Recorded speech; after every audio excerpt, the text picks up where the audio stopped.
and Daniel. Hi, Kate. Hey, how's it going? Hey, Daniel. Do we know if Matt's coming? He responded to the email in the affirmative, so I think so. Okay, very good. Just before, I also want to mention today, Kate, and you may not be aware of this, Daniel, but Kate certainly is, that Turtle Boy now has released the address of the special prosecutor, Hank Brennan. And the phone number. And the phone number. Yeah. And the Free Karen Reed mob is posting satellite images, and I don't want to over describe it, but it's clearly a problem. And what bothers me is there's no way that all these mainstream media sources are oblivious to this. Ted Daniel, Howie Carr, Christina Rex, Sue O'Connell. They have an obligation to report this. And I don't know, I guess, and I'm not criticizing them. I think, Christina Rex has done a great job. And Ted Daniel has sometimes done an okay job.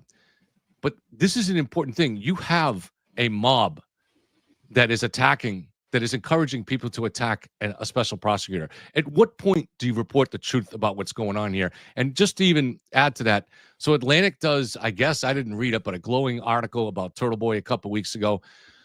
This is why it's so important for local media to report the truth about Turtle Boy, because how is Atlantic to really find out exactly what this guy is and what the phenomena is? Because they're not going to go on social media, and if they see me and Kate or other people criticizing or exposing what Turtle Boy does, they're going to say, "Oh, that's just a local turf war up there," or something like that. This is why it's so important for them to see Ted Daniel on Fox 25 and Christina Rex accurately describe what this guy does. It's not an isolated incident. He's done this all the time. A few months ago, he threatened to bring his mob to the soccer games of the Attorney General's kids. You can't ignore this. They have to report this stuff. I think once it hits court is usually when they report, to be fair. I would say, wink, wink, nudge, nudge, this one's probably going to hit court. Very stupid move when you're out on bail and 20 charges. The thing is, you can't hide behind it's publicly available information. Technically, all of doxing is. Where it crosses over is when it's done for the purposes of harassment. Now, I don't know for sure, but I would bet some money that Hank Brennan is getting some harassing phone calls and possibly visits to his home tonight. And previously, he wasn't getting harassing phone calls and visits to his home. And there's only one thing that's changed there, and that is Turtle Boy posting his personal information. So, once that hits court, usually they do report on it. Not everything is newsworthy in the moment. That's just the same thing with Hank Brennan's home address is not newsworthy. It's not news. That's not journalism. But here we are. It's out in public.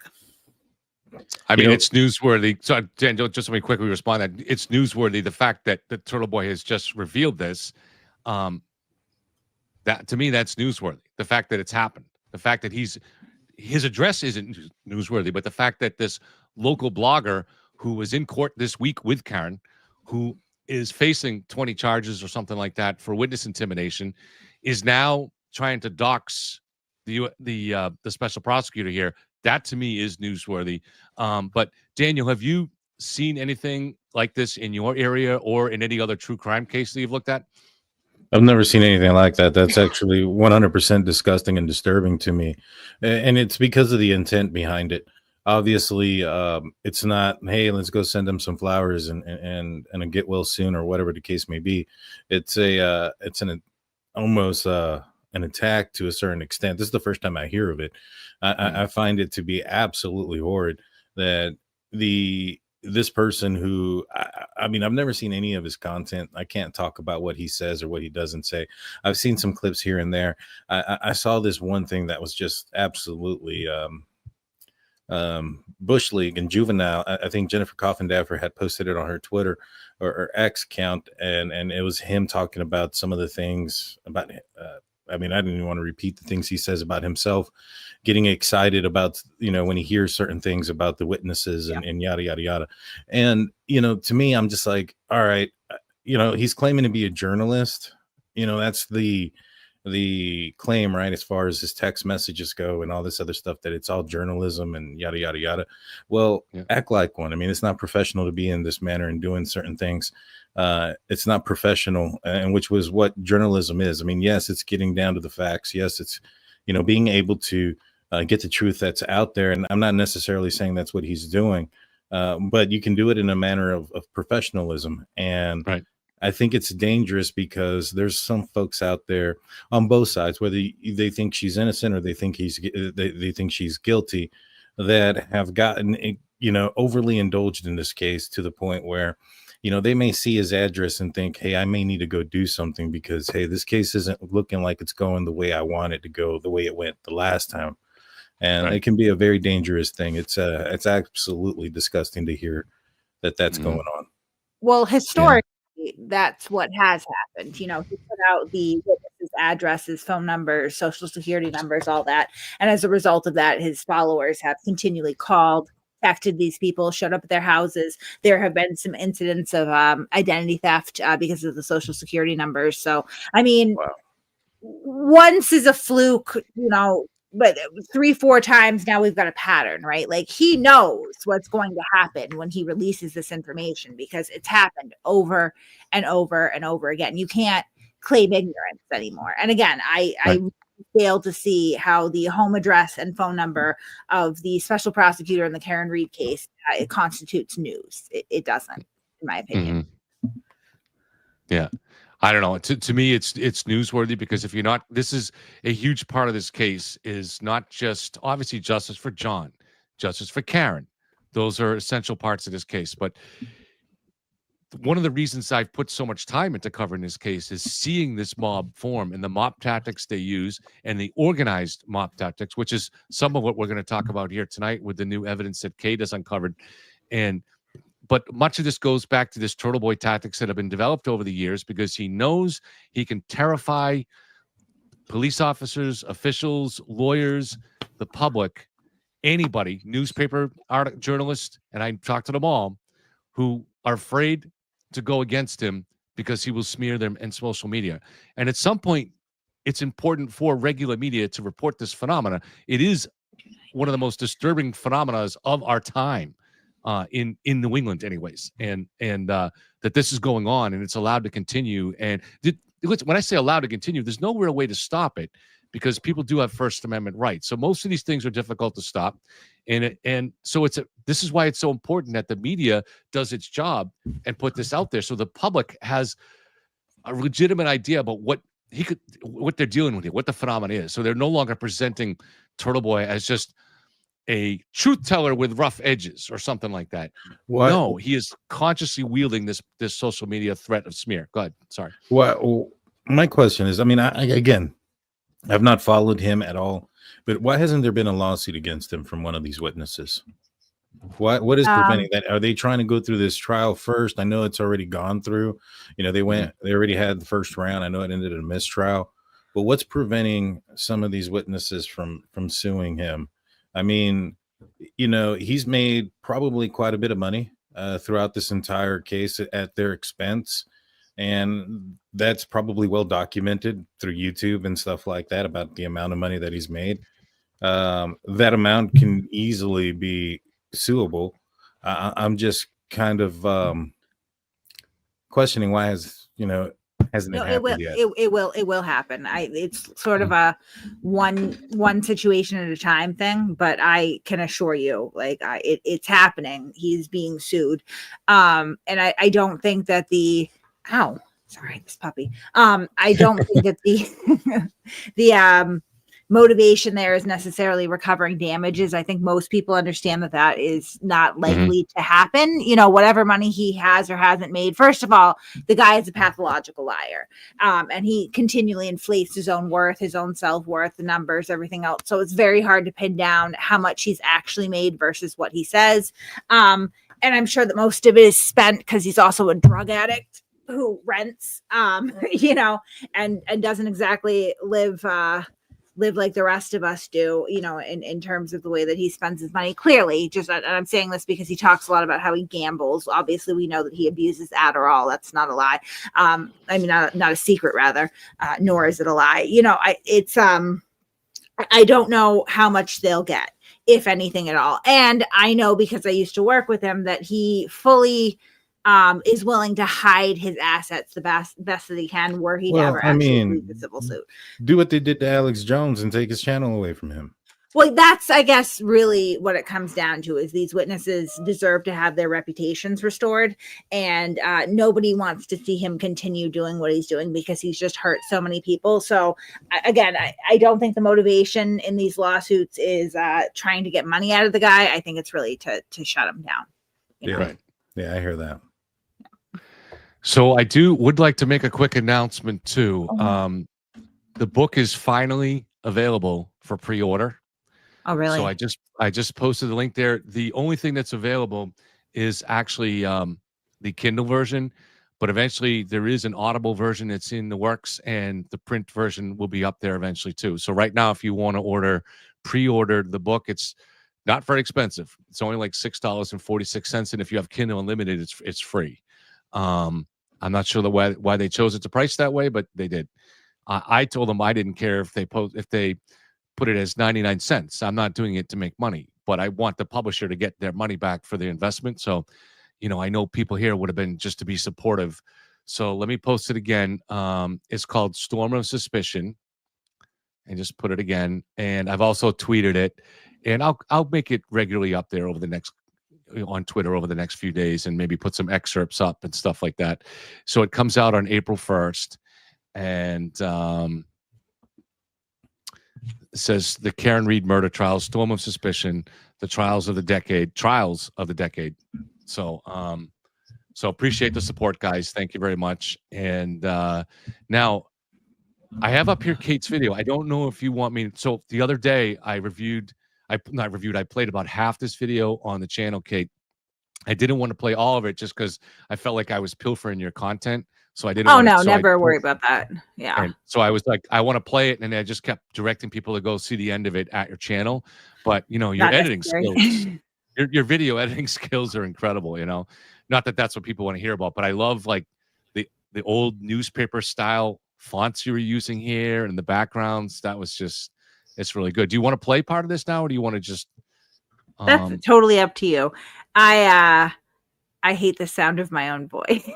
Oh, that's I do too, and it's apparently there's some scientific reason that people hate the sound of their own voice. Yeah. So if you ask my wife, she says I love the sound of mine. Well, let's just play like a couple minutes so you get a sense of it. The word gets thrown around a lot, but at its core, a grifter manipulates emotions, distorts facts, and exploits situations for personal gain, often at the expense of truth and integrity. Nowhere is this more evident than in the so-called Free Karen Reed movement, a spectacle built entirely on deception.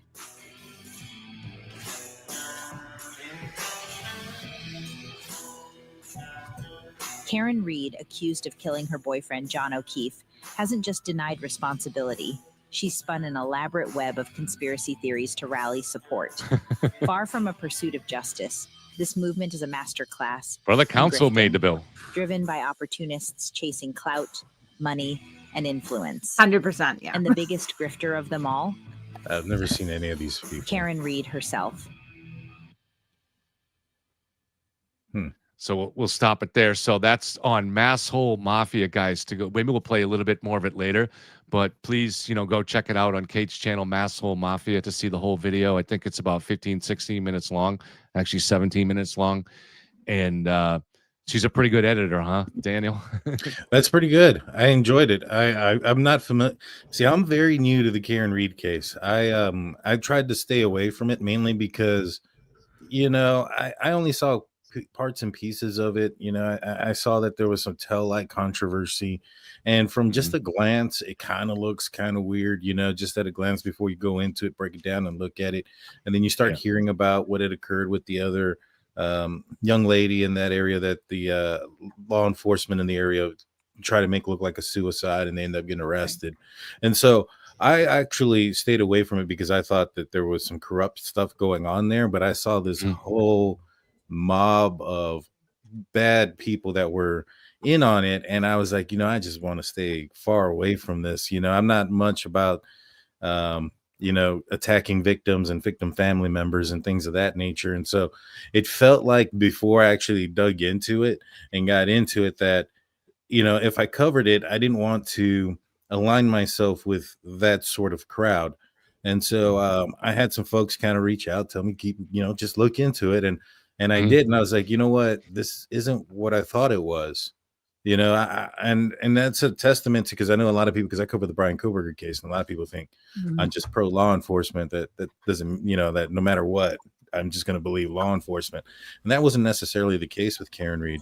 And it didn't take me long, though. I'll be honest with you. I just had to look at the video of the car backing out of the driveway, slightly touch John O'Keefe's car, and see nothing left in the snow to determine that.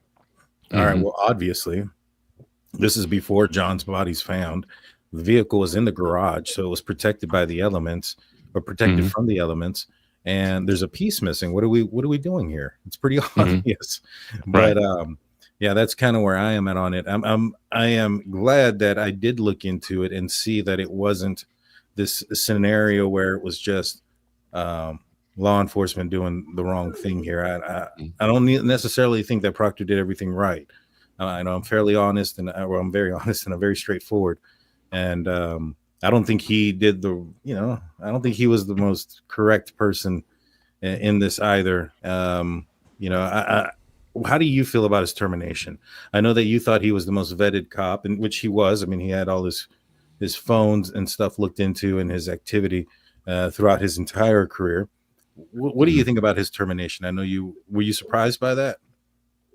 No, and I think obviously punishment was required here. Reading through the charges that they decided against him, it was obviously the insensitive remarks made a big difference, but there was also communicating some insignificant but some details of the case with people that are outside the investigation.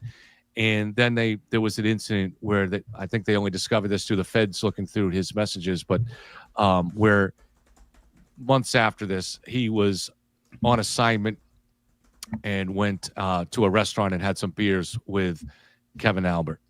So those were the issues on which it was based. Whether these things, one thing that we do know is between the feds and the state police, they both had their own incentive to want to destroy this guy. Because for the feds, they were duped by Karen, but now at this point, you're all in. That's the side you're on. So they had an incentive to try to destroy him, and they went back through his messages 5 years.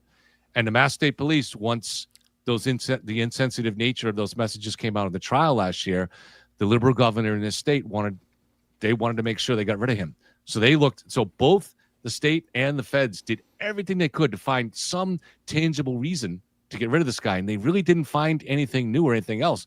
So when I say he's the most vetted cop, it seems like if this guy had fixed a speeding ticket, 3 years ago, they would have found it. So that's all I was saying on that. Yeah. I wasn't shocked. Talking about that, the specifics of what you were mentioning, even though that the words he was saying, I've arrested people that have done some pretty bad stuff. And I've said some things that probably would have gotten me in trouble as well. Especially, I bring up a situation where I arrested a guy who SA'd his own daughter and his stepdaughter. And we arrested him, and somebody confiscated texting wasn't a big deal thing then, but if somebody overheard what I was saying about how disgusting this guy was, I probably would have gotten in trouble too. But the no nude stuff, that's kind of crossing a different type of line. It's one thing to have an opinion and think something negative about somebody based on what they did or potentially could have done, and another thing to at least give the appearance that you're looking for those things. And when it comes to law enforcement, there is the if you give a black eye, so to speak, to the department, that's a fireable offense, at least here in Texas. I'm not sure about it in the Massachusetts area, but I'm fairly positive that's something across the nation. I wasn't surprised that he was terminated, but in the end, I don't think that what he did overall made a difference in the case as far as, did he, do something for the Alberts that perhaps would have gotten them off, or perhaps, like a lot of people are speculating, did he plant evidence, which I really don't see any evidence of that at all. Right. I just see somebody talking bad. Let me just introduce Matt and just tell everybody about our 4 different channels here, because people here from each channel watching this, and then we'll get to what Kate wants to talk about. So, hey, Matt, welcome. Thanks for joining us. How's this it going? is Boundless Millennial. Many of you guys already know him. So because people from different channels, my channel is Yellow Cottage Tales, so please feel free to come in and subscribe. Matt's channel is Boundless Millennial, and he does some of the most well thought out but also most entertaining videos on this topic. And then this is Daniel from Drunken Turkeys, and he joins us with a real dog bite wound. And so please head out to his channel and subscribe to Drunken Turkeys. You'll find he's done excellent work on the Kohberger case, among others, but that's one of his big topics now. And then you all probably know Kate, Maslow Mafia, so please go subscribe to her channel too. And before we just get to that, Matt, is there anything you want to say into reaction to what we've been talking about or what Daniel just said? I mean, I kind of expected Proctor to be fired. I don't think that he's done anything that the majority of police officers don't do. I think that most homicide detectives probably talk trash about murderers. Like, I think that, there's venting that happens to your friends and family. You're dealing with like the scum of society. And I just think that he's scapegoated in this whole thing. I think he'll probably get his job back after this is all over. I think this is to show that, Mass State Police doesn't put up with this and there's going to be punishment. But the things that he was fired for really were not for covering anything up. And I think he was right about everything. She has a whack job. And, like what kind of person is going to pretend and blame all their friends for doing something like this when they all know you're a lying piece of shit? Like, it's insane. Like, the woman is not right in the head. So. Okay, Kate, let's get to the beat of tonight's show. What do you have to take as long as you like? Anything you want to talk about and introduce new evidence? Oh no. Yeah, sorry. So yeah, obviously I did that video. A lot of controversy, particularly about the the possibility of paid supporters, paid protesters. And I think that I was clear about this in the video, but just want to reiterate that it's speculative. That's something that's very difficult to prove. However, when you look at sort of where this thing started versus where it was sort of at the height of fundraising in the middle of the trial versus how it's gone now, I think it's really interesting that the numbers have dwindled right back down to when it first began, right? So at first you had Turtle Boy. He was kind of a lone wolf there, maybe 15 to 30 people showing up. And then all of a sudden she starts getting all this money rolling in. And now it's ballooned to, no. Hundreds of people. That is not Turtle Boy biting, Kate. It's not. No, it's a different ankle biter today. But yeah, so I thought it was interesting. I also think that it's interesting. So I got this information afterwards, but I got access to some more of the admin chats. So this is, of course, the people who are organizing all of this stuff for Karen. And interestingly enough, from like June to July, really when like a ton of people were showing up, even a little bit earlier than that, I think, they're in the admin chats. They are questioning where all these new people came from. They are saying, we don't recognize any of these people. Who are they? They're not very friendly. Where did they come from? So even Karen's own inner circle, these people that are essentially supposed to be organizing all of this for her, saw this influx of protesters show up and had no idea where they came from. And they went away as quickly as they came, which I think is pretty interesting. I am starting to feel more and more like everything about Karen is a facade, right? It's all fraudulent. They're putting a lot of effort into into creating this image of this huge national movement, grassroots injustice, and I don't think it's real. I don't. Mhm. So what's some of the hardest evidence? So what you're saying is there's smoke, so there may be a fire. Right. So what would constitute all the different aspects of this that would create the smoke? So definitely just the inconsistencies in the amount of people showing up. I think it's interesting. And I think that, where the biggest question mark really lies is the financial transparency, right? We know we don't know how much she's actually brought in because a lot of it goes straight to her Venmo. Ow. No. A lot of it goes straight to her Venmo. And is kind of, obfuscated. I can never say that word. So it's just kind of murky. And then, of course, all the raffles, we have no idea where that money is coming in and going. And there's been a lot of illegal raffles. But we know that she's raised at least, I think she's up to almost $800,000 right now, right? Mm-hmm. And we know that her legal fees were paid prior to any fundraising starting, right? Right off the bat, she paid for her legal fees. So she's raising money for legal fees. But they've already been paid. And so, especially with the first trial, it's a little bit perplexing because now they're pivoting and saying, well, it's for experts. They only called a handful of experts. Where is all this money going, right? And so, unfortunately, we're kind of left to fill in the blanks with where the money could be going. And I think that when you couple that with how unusual some of the public support has been for her and how it kind of came out of nowhere, that you could at least kind of start to draw the conclusion or the inference. Come on, out. Goodbye. You could start to draw the inference that perhaps some of this is paid. Definitely, I think the strongest thing that we can take away from this is that there is a huge problem with the money that's being raised and where it's actually going, right? Mm-hmm. Do you think there's any dark money coming in here? What do you mean by that? So like money from sources that have their own, maybe they just really believe in Karen, or maybe they have their own agenda and they want to hide their donations. But so up to like big ticket money, some of them might donate $20,000 or something like that. And I'm not talking about someone that's a close friend of Karen's, like say that Silvera. He's a friend of Karen, so we understand. Right. So someone that might have their own agenda here or something like that.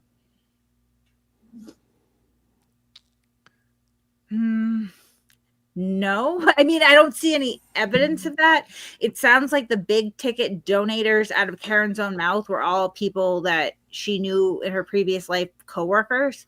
So I know that's where a lot of the funds have come from, right? As far as like the large donations go. And then of course there's, we kind of discovered that Luke Wilkinson issue there, that connection. And I thought that was kind of interesting too, because that draws, more of the fundraising into question about how much is actually organic.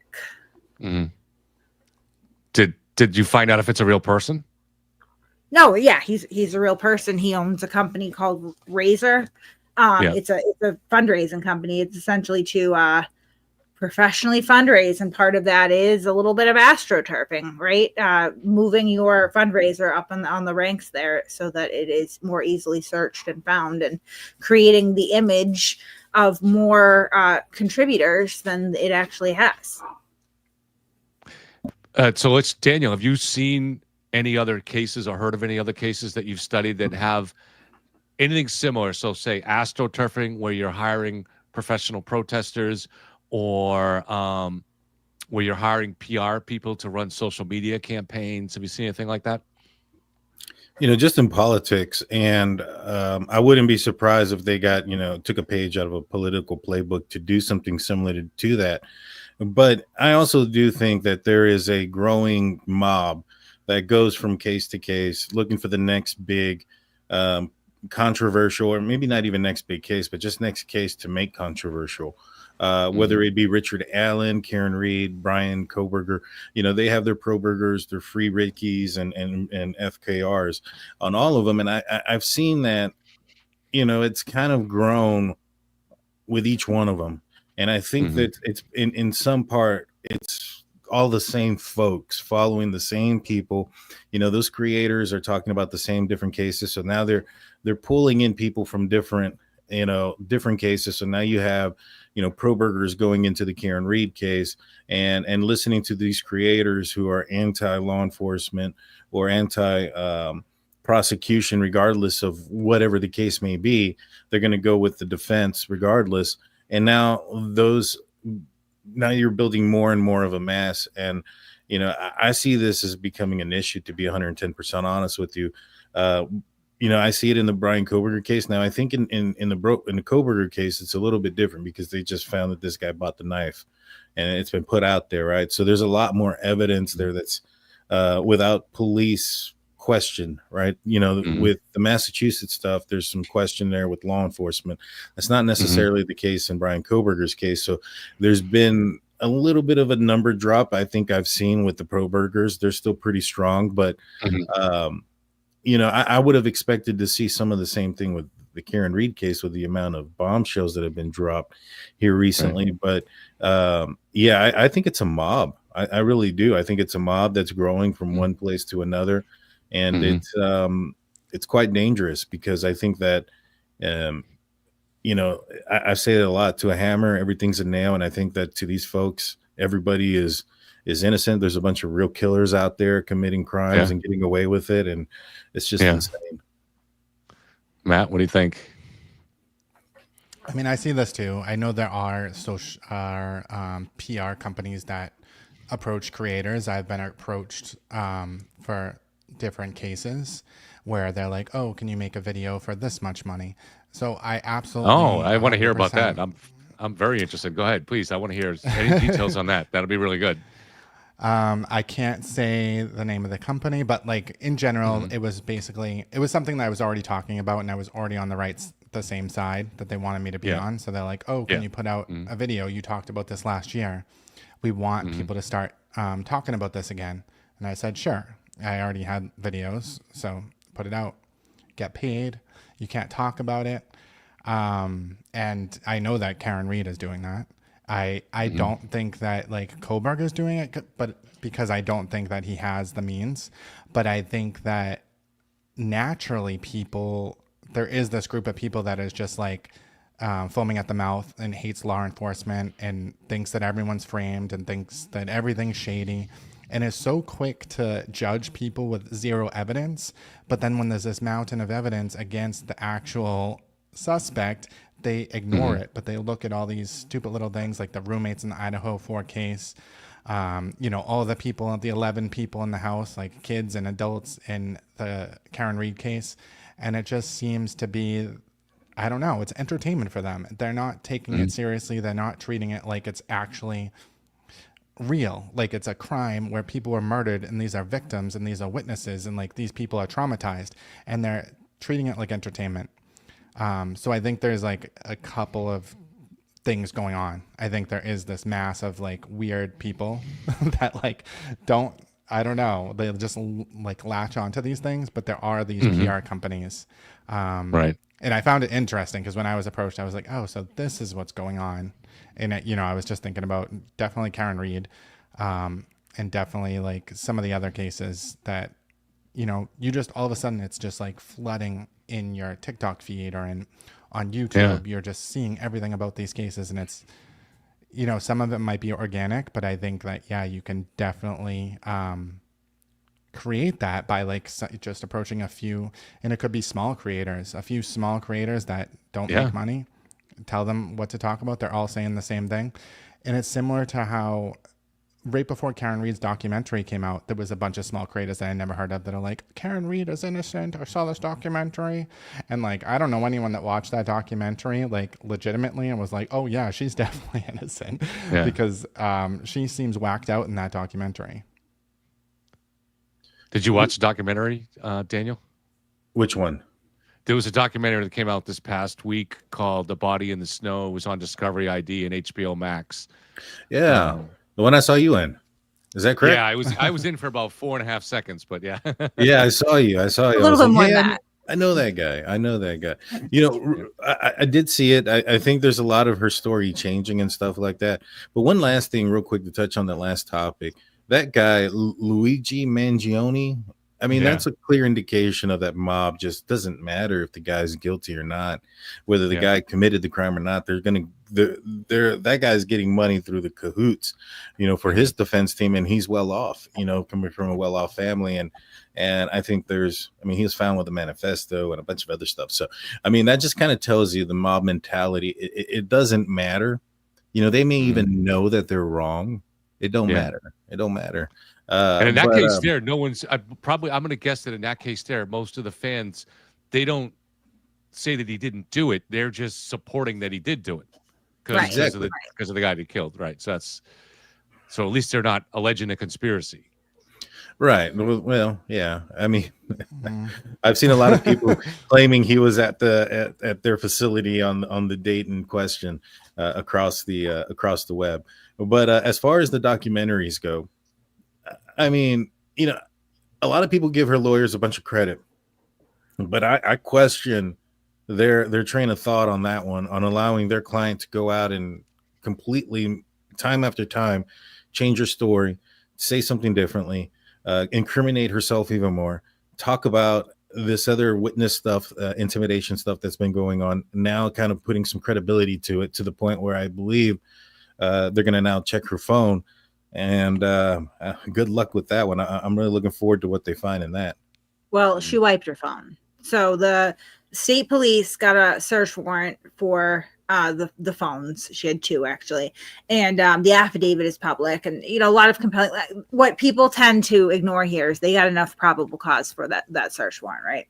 So they go to her house and they knock on her door and she doesn't answer. And inexplicably, they sit there for 45 minutes knocking on the door while she wipes her phone, hands it to one of the troopers and says something to the effect of, "Good luck, you're going to need it." Mm-hmm. So that was the last that had kind of leaked out about that. But they have his, right? Turtle Boys? What's that? Yeah. They have his. They have 2 phones that they've already actively searched. I think there's 4 more phones. I think it's 4 more phones that they need to go through, and then 2, I think it's like a tablet and a computer too. So what he's doing right now is he's playing sort of a delay game with his attorneys, where they're just constantly relitigating issues surrounding the search to try to keep off the taint team protocol. And I suspect that's to try to insulate Karen Reed from the contents of that phone, because were she to pick up a new charge, prior to this murder case being resolved one way or the other, then her bail would be revoked. I know.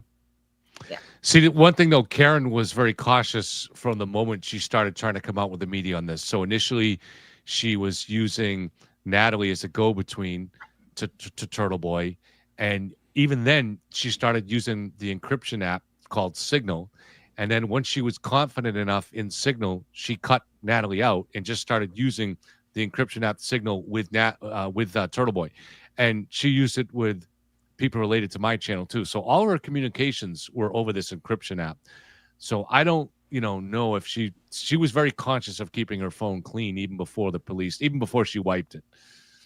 Well, that's another thing that I like to point out too, though, with that is she talked to Ted Daniel from Fox 25. She talked to NBC. She talked to ABC, Gretchen Voss, Boston Magazine, obviously Unsolved Productions with this documentary. She's done a lot of interviews, Vanity Fair.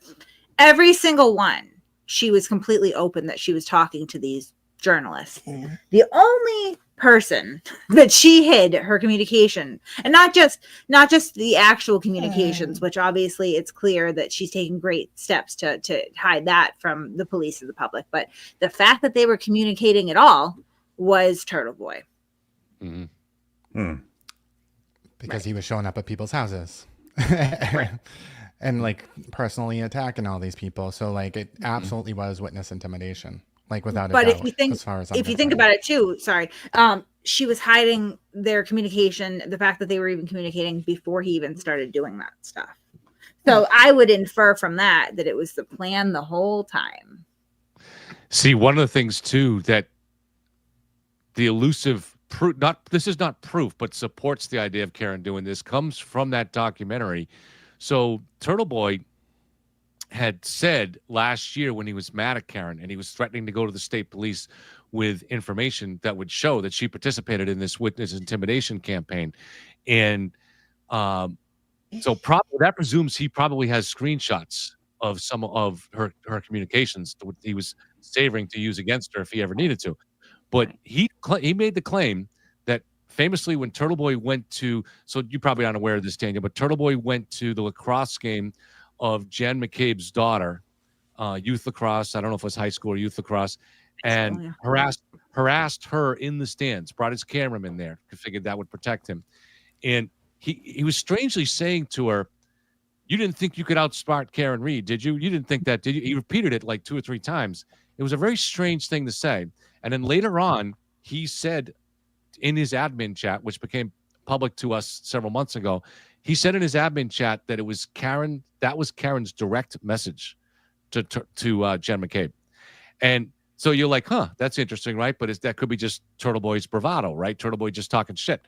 However, in the documentary, Karen brings up the topic of Jen McCabe and then looks at the camera and said, it's either me or you that's going down. She actually uses the word you. She talks directly to Karen in that weird kind of way.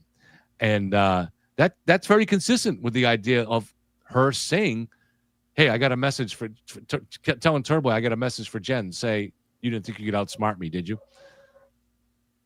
That's insane. I didn't know about that. But if there's something that proves that she is behind some of the witness tampering, for a defendant to be charged with something like that, that'd be huge. That'd be a huge negative blow to her case as well. I genuinely hope they find something. I really do. There's like I said, there was enough probable cause to get that search warrant. They did try to indict once for conspiracy. It didn't work out. Mm-hmm. I don't believe that it was a lack of evidence. I believe that it was poor presentation, and that's as much as I can really say about that. Unfortunately, I just don't think that a lot of tactical decisions were made wisely in the first go around. I wouldn't know much about it because they're secret, but anyway, there was probable cause in the search warrant. They have all the messages between Karen Reed and Turtle Boy using the intermediary, Natalie. Natalie cooperated 100% with the police and gave over her phone. And so just to really solidify that, both Aiden Carney, both Turtle Boy and Karen Reed have independently in their videos, media interviews, whatever, confirmed that they were using this woman as an intermediary. So, where they could have just said nothing, which most intelligent people who aren't narcissists would just say nothing. They went ahead and confirmed that. So now you know that, she's telling the truth, right? And contained within those messages, grand jury minutes are being shared. Evidence that's not public is being shared. She being Karen, encourages Turtle Boy to go after the judge, to go after the witnesses, to go after the victim's family. At some point on her own, she gives witness addresses to Turtle Boy that's later used to bring a mob to these people's houses, and he screenshotted it. So there's a screenshot of that. There's a lot there. There is a lot there that shows that she has been not just involved, but I would argue the ringleader in all this. Nothing happens without Karen Reed's approval, and you can see that in the messages that have been released from Natalie's phone. He asks before he talks about something on his live show. He gives her full editorial control over every single blog post. There's a comment that he had put up on Facebook complaining at one point when he felt shafted, acknowledging that he used to copy and paste posts and put them up on social media for Karen. So, she really is in charge of everything. Interesting. Yeah. I can add a little bit to that too. Maybe Matt, you can comment on this. So back in 2023, when you and I didn't know each other, you were on TikTok and I was on YouTube, and we were starting to make that transition, asking questions about this case. And I had a partner. So Karen reached out to him over Signal and gave him this information that she wanted us to run with. And that was the fact that the FBI had gone to Colin Albert's school at Bridgewater Bridgewater State College she wanted this out there because this would confirm, because we never, even though the rumors are going on all summer about the federal investigation, there was never actually anything official to corroborate that. And this was the first thing that they found that they could. So through a Freedom of Information type act, they were able to, or some other way, they were able to find out that the FBI had showed up at that campus to try to serve a subpoena to call in to appear before the federal grand jury. And she reached out to Turtle Boy, but Turtle Boy was at Canopy Lake Park, an amusement park around here, with his kids. And so he couldn't run with it right away. And she didn't want to wait. So she tried to get us to run with it, and we didn't. And so she managed to get other social media minions to run with it. But the interesting part about this is when Turtle Boy the next day talked to my partner, he was raging. He was extremely upset because he thought we had maybe run with this, which we didn't. But he was pissed because he felt it was his right to go with everything first on this story. And what he said was, he said, I have a deal, in quotation marks, a deal with Karen, where I get to run with it first, so she gives it to me first, and she has a degree of control over what I say. So what that tells us is that she could have stopped Turtle Boy from this witness intimidation stuff that she was doing easily, because she could have said, look, we got a deal, but you doing this goes too far.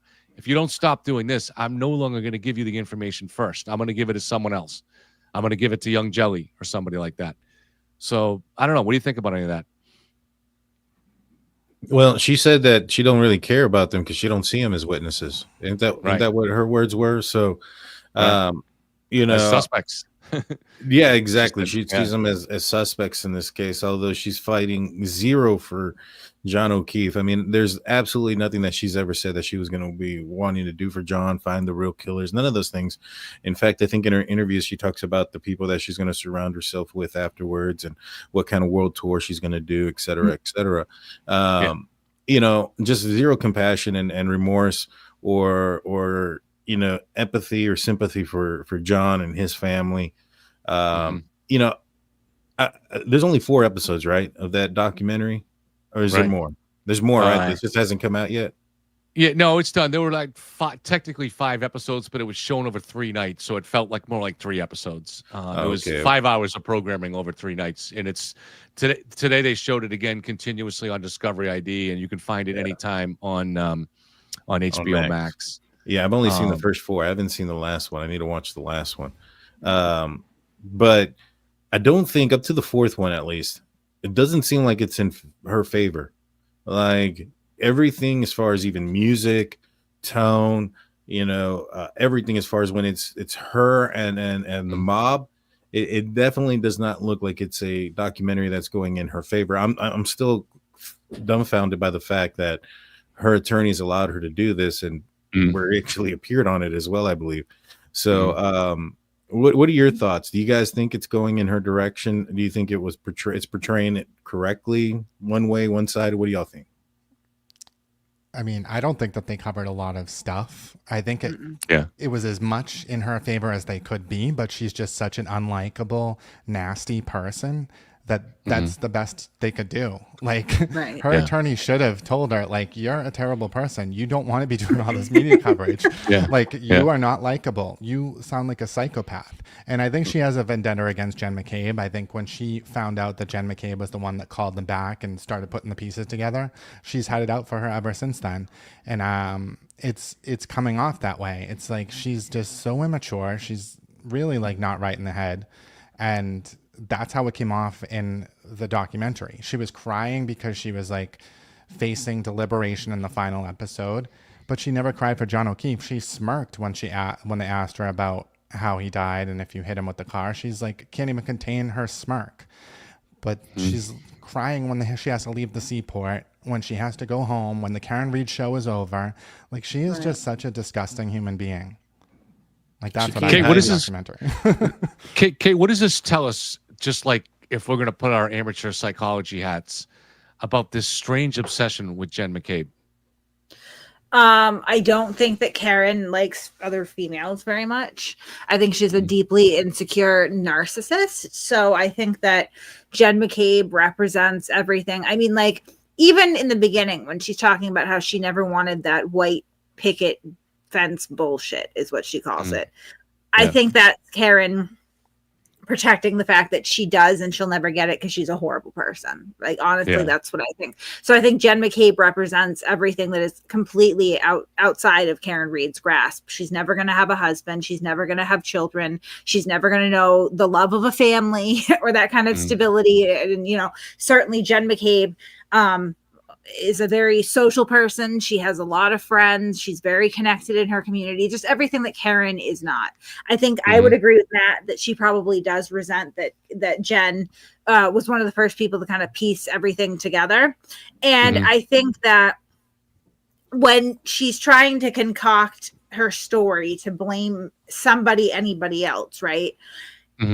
Jen and Carrie were the two women that were with her that morning when they found John, you know, because I suspect that she saw him previously, but whatever. So she's got a choice, you know, sort of like she says it.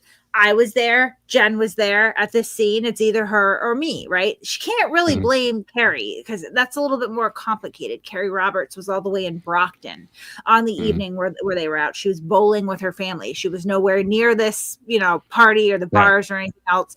And she's not really connected very closely to the Alberts or McCabe. She's an O'Keefe person. She wasn't connected at all. She didn't even know them. I think she had met Jen once in passing through John, right? So I think that Jen McCabe becomes that convenient person, pin it on the girl, as they like to say, pin it on the soccer mom. She's convenient because she is connected to everybody there. She was at the bar before. She was at the party. She was one of the last people to talk to John, and she was one of the people there this morning. And I think that, you know, Karen is really trying to jam a round peg into a square hole here with Jen. So she just keeps jamming harder and harder and harder. And I think she's angry at a lot of these witnesses because I think Karen figured by now that most of them would have buckled and gone away and her case would be falling apart, and they're not. I think also someone who has a psychopathic nature, which 2% of the population does. So a fairly significant percentage of every human population has psychopaths in it. Most of them aren't killers. They might become your surgeon, you know, but there are other characteristics that we know famously with a psychopath. There's a lack of empathy for other people's, but their brains are wired different, and there are other things that go with that. And one of this is seeing the world in this kind of power play way. Everything is a power play as to who's going to come out on top, or anything that gets in the way of your perception of your place in the world. It becomes an enemy, even if they don't know it, even if they're a friend, they see themselves as a friend and they may have been nice to you. And I suspect that Karen would have looked at Jen almost as a rival before this John died, just because Jen is, my understanding, I don't know her personally, the kind of outgoing person. So that'll say, hey, you know, I like to look at that night. Jen is the one who went over and put her arm around Karen and said, you know, why don't you come with us or whatever. She's trying to be that kind of social coordinator kind of person. And from Jen's perspective, that's just making sure everybody's comfortable at the party or whatever. But from someone's perspective, it's like Karen, unbeknownst to Jen, who wouldn't realize this, that's a power play. You're being the alpha female by trying to control who sits where and making sure everybody's happy. And she's threatened by that. I don't know. Does that make sense? I'm not a psychologist. I'm just a drink maker. I think she just doesn't like women. I mean, look at the way that she talks about Carrie Roberts, right? You know, in those messages, you know, that we're going through Natalie, that were actually between Karen and Turtle Boy, right? She calls Carrie Roberts a cunt, right? She was always a cunt. She calls Laura Sullivan. Was it Laura Sullivan? One of them. Fat, right? The Sullivan sluts. You know, the way that she talks about Tara. You know, every single woman that was sort of even down to his own mother, right? Like she even disliked the mother. I just think that Karen is so insecure and you know, self-absorbed that she really has a hard time with other females. Yeah, I think a lot of it came off through Turtle Boy's reporting too, how he was so you know, catty towards all these women. It did not sound like it was coming from a man the way he was writing. It was coming directly from Karen, the way that he was attacking all of the witnesses in this case. And I was recently listening to the people that sectioned Karen Reed, and she was going off like crying, and then all of a sudden she was perking up and saying, I'm not taking care of those goddamn kids. And then she was talking shit about Carrie Roberts. And this is right after John O'Keefe died. And so I think if she had the chance to pin it on Carrie Roberts, she would have, because I think she was the one that she really hated. Jen was kind to her. And Carrie Roberts was more like, shut your mouth, you're not helping, being more aggressive towards her. And Jen McCabe was kind to her. So I don't know. Karen Reed is just a nut. And I think she just hates everybody. And she's just like Turtle Boy. That's probably why she attacks Jen, is because she was kind to her. She can't stand up to the person who wasn't. It's more of a cowardly thing than anything else. I mean, everything else. I mean, she's not. It's pretty cowardly too. I mean, throwing these folks under the bus and saying that these guys are the ones that committed this crime instead of owning up to what she did that night is pretty cowardly on its own as well. And so, yeah. I mean, I guess you can't expect anything less. This is why when in the documentary they showed her the video of Allie McCabe crying on the stand under brutally unfair. Well, initially Allie was provoked by brutally unfair questioning by David Yannetti, and then later I think it was back on direct where the door was open and she was able to talk about some of the harassment that she's experienced, and they showed this to Karen, and it's really impossible for a normal human being not to be moved by that. Just a normal college kid who's going through this for no reason, and this kind of harassment of her family and herself and her friends. And it was very hard not to be moved by that. And they showed that to Karen to see if she was moved. She wasn't moved at all. She grinned and smiled the whole way through it, and then said, well, I don't really feel anything because these people should be suspects. So, the way a psychopath would look at that, to her, Allie McCabe is just an obstacle to her getting what she wants, and they hate obstacles to them getting what they want. I just want to be fair and say that we don't know that she was shown any video at all, or if that's the one that could have been editing. Yeah. Right. I mean, they definitely asked her about it. Like that's, right. And probably I would assume that was probably part of a broader question about like, hey, do you feel bad what's happened to these people at all? And I mean, even still, and I think it's very interesting. I can't remember, was it the Ted Daniel interview maybe, where they ask her, well, have you been threatened? And yes, of course I have. No, you haven't, you lying bitch, but whatever. And then, well, have you been harassed? Well, no one's come to my house or my parents' house. You can tell like she doesn't want that to happen to her. And I don't want it to happen to her either, to be fair. Right. But she revels in it happening to these other people. And I mean, just the way that they shouldn't be witnesses. They should be suspects. According to who, Karen? According to who? Not according to the DA, not according to the police, not according to the FBI or the DOJ, right? Only according to you should they be suspects. Like, it's psychotic. It's absolutely psychotic. Yeah. I'm just going on Twitter now to see what the latest buzz is on this case, if anything. Is there anything else that we want to talk about in terms of the strange financing or astroturfing or anything along those lines? When it comes to financing, what about the fact that, or what do you guys think about the fact that Karen Reed's defense team basically gets thrown under the bus by the judge when it comes to ARCA, when it comes to them financially paying for, was it almost $24,000? It says that there was a what's the term that she used? Material that they were being specifically they were just lying about it. Right. What do you think about her actions behind it? I mean, absolutely nothing was done. I strongly suspect something's going to be done after the fact, but I think that's going to play a huge role in this trial coming up. But how big do you guys think that was, and what do you think about her reaction to it? Mm-hmm. She did indicate that she was going to sanction them. I think that people are misunderstanding because she didn't take any action as far as the Pro Hoc BJ, which, I mean, she did the colloquy with Karen at sidebar. Again, wasn't there, but I'm fairly certain that she probably went painstaking through, do you want to get another attorney, so that she essentially waives her appeal as far as ineffective counsel on that issue, right? So there's a trade-off there for sure, first of all. And the impression that I left with is they will be sanctioned. That's just not it. I'm sure that there's going to be a BBO referral. Absolutely. It's a big deal. Are they going to be able to bring it up in trial? I don't think so.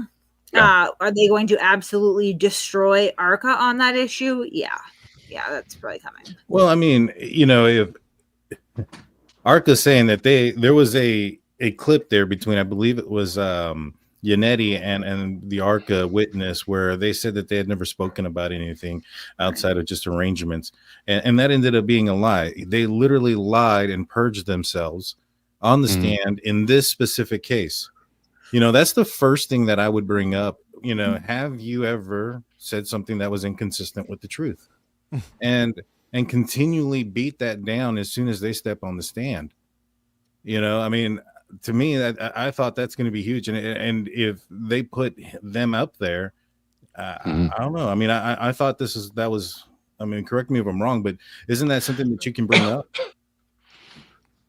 I mean, you're talking about bringing the lawyers on the stand? No, when they I think he means ARCA. When they talk to them and ask him, hey, when he says whatever, like, hey, we're going to talk about your credibility, because that's going to be a question in every trial, your credibility. And have you ever lied on the stand? Have you ever exaggerated the truth? Have you ever said something that was inconsistent with the truth? And then when it's specifically to the Karen Reed case, I think that's going to be something massive for the prosecution, unless you're saying, can they bring it up? I know they can't bring up the financial part about it, the $24,000 range, but what about the fact that there was a specific question asked and answered in trial on this specific case, and it was inconsistent with the truth? Can that be brought up? Yeah, they're gonna bring up any inconsistencies. Yeah, the payment too. They can't bring up the fact that the court found that the lawyers lied, though. Which was why I was confused, because I think the likelihood of the lawyers actually being called as witnesses are like slim to none. I think most likely what's going to happen there is that the lawyers are going to stipulate to her statements, like, yep, they're all true and accurate from the media stuff that they're using, and that'll be the end of that. Right. I mean, I think the biggest thing with the ARCA is, like, Lally did not go into a lot of detail with them, and now we have this voir dire coming. Hopefully soon. Hopefully it comes even before the trial. But Hank is going to go after them big time, because, like, why did they shoot the back of the car with a potato cannon? Lally never asked them that. I think they were trying to, look for another theory, right? And, like, but that didn't explain the other bump in the back of the car. But I think, asking them that on the stands, like, why did you come up with that? Why did you think that? Because you're ignoring the other damage on the car, the scrapes along the side and the dented in back. So why the hell would you shoot the car? Why would you think that it was thrown? Like, who gave you that idea? It was interesting too. So the apparently, if the ARCA guys are telling the truth, the U.S. Attorney's Office did not give them any kind of a theory. They didn't tell them what the state's theory was. They just gave them a pile of information and said, make your own conclusions. And the ARCA guys didn't really consider a wide range of conclusions. This is when me and Kate went on the Brother Counsel show. It just was stunning. He said, the ARCA guys considered an infinite, that's the word he used, an infinite range of possibilities. No, they didn't. They considered basically one, and then they expanded that to two when they were on the stand. So the first one was the idea that John threw the cocktail glass, and then the second one, they did, apparently from watching the case or something, they talked a little bit about John having his arm out, but they had it in this weird position, like a Nazi salute position. They never talked about the possibility of John being struck in the arm and knocked back where he hit his head on the ground. So that was not something that, in this infinite range of possibilities, that the ARCA guys in their original analysis, after they were hired by the feds, that's not something they even looked at. So they really did a really shallow study on this. If you ask me. Ignored half of the damage on the car. Like, they're idiots, or they were told to do that. You know what I mean? Like, there's just no other. So are they dumb? Are they incompetent? Or did someone direct you? And I mean, that's the question that he needs to get out of them. Mm-hmm. And I don't think somebody is going to call it. I think it's always going to be subtle. It's not going to be like the U.S. Attorney's Office is going to call up, or let's just even take the U.S. Let's just say a regular defense attorney, and they're shopping around for someone that's going to, as you know, Jen Koffeneffer's talked about it on the channel, and they're shopping around for someone that's going to provide testimony that will help their client. They're not going to come out and say, we need you to lie for our client, or we need you to conclude this. They're going to send you the material and let you look at it, and then you'll get back and say, yeah, my conclusion is going to help you, or my conclusion is not going to help you. If you're a dishonest expert, and there are no shortage of them in the country, you're just going to say, yeah, I'll testify, and this is what I'll testify. I think what happened with the U.S. Attorney's Office is that they gave them the information that they gave them, and just through very subtle means made clear what the results that they wanted. And the ARCA guys just tried to please their client, which is, especially when your client's the U.S. government, you want to do that. But I don't think you're going to find some smoking gun, or I don't even think if the ARCA guys were to, they're not going to, even if you put them under truth serum, they're not going to say, yeah, Josh Levy called us up from the U.S. Attorney's Office and he said, I really need you to help me hook this Karen Reed person up. I don't think it works that way. I think it's more subtle. Right. But we need to find out what they were asked, what they were told, because they didn't just come up with this stuff on their own. Right. And that's what he needs to get to in the voir dire. Like, he needs to really drill down on them.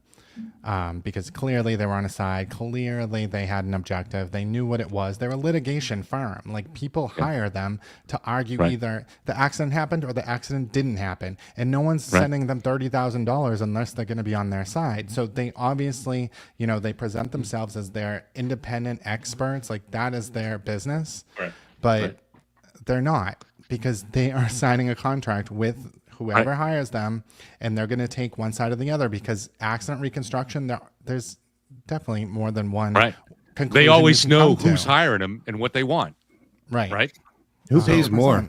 Usually the state or the or the defendants or the defense.